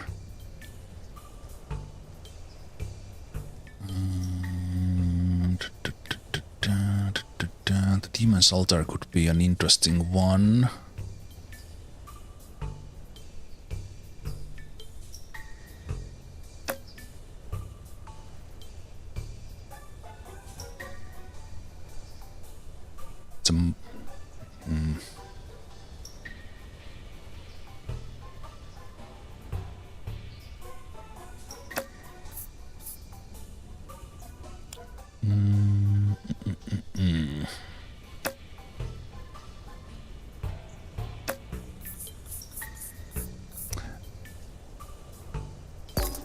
Let's re-roll.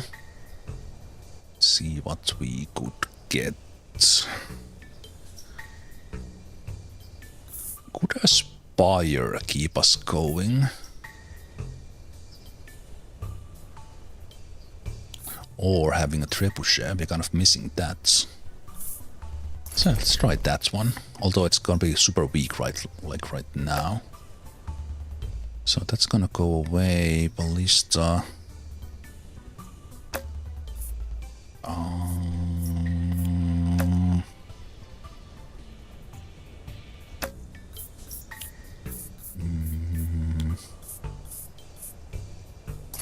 think the spire might work. So we're gonna do...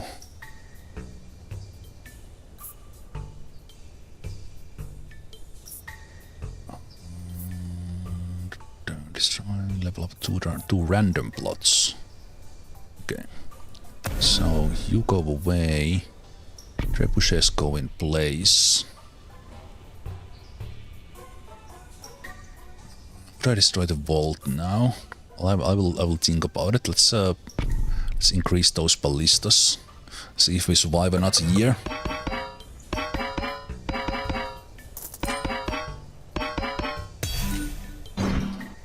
We do get a lot stronger every year, but so does the enemy.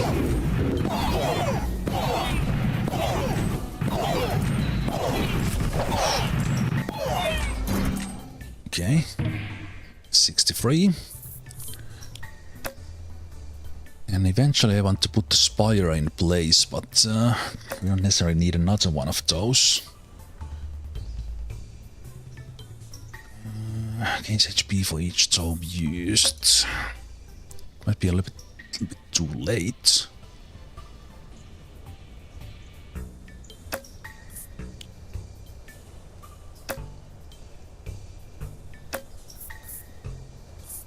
I'll take the spire. Let's see what we do.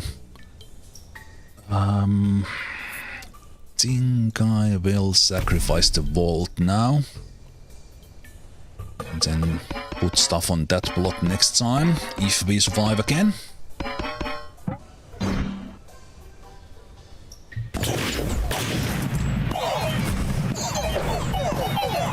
King of Progress is whooping our ass, but we survived. Okay. Okay.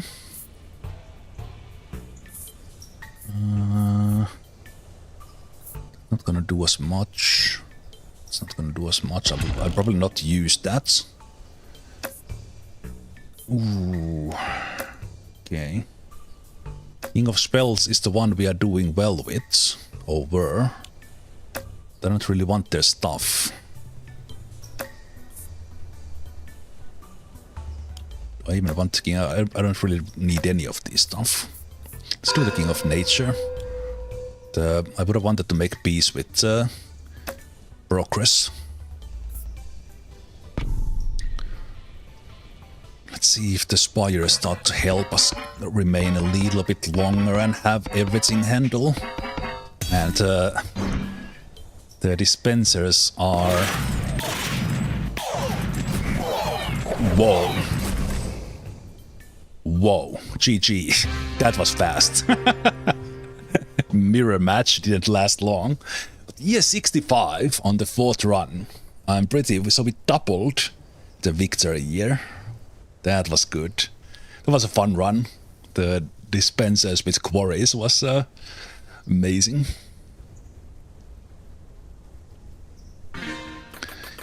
Excelente. And the first king we went to level 3 immediately on the first run. Fantastic. That was still on the easiest difficulty, but that was... Right, I could have re-rolled that. Well, it didn't matter because I died to the King of Crete, which I could have kept anyway. Lunatic. If this is your only perk, you start at war against Jack of Rainbows. Interesting. That's a generic one. 5% attack speed. Overinvest gives +2 to all stats. +1 royal decree option. Okay. Fantastico. That was a whole lot of fun. 4 runs, 4 kings, and this game is addictive. It has a really nice progress feel because it's not overly hard, especially because I'm kind of patiently grinding on the peasant level. But how they have designed this in a way that you almost, well, still now I unlocked a new king again.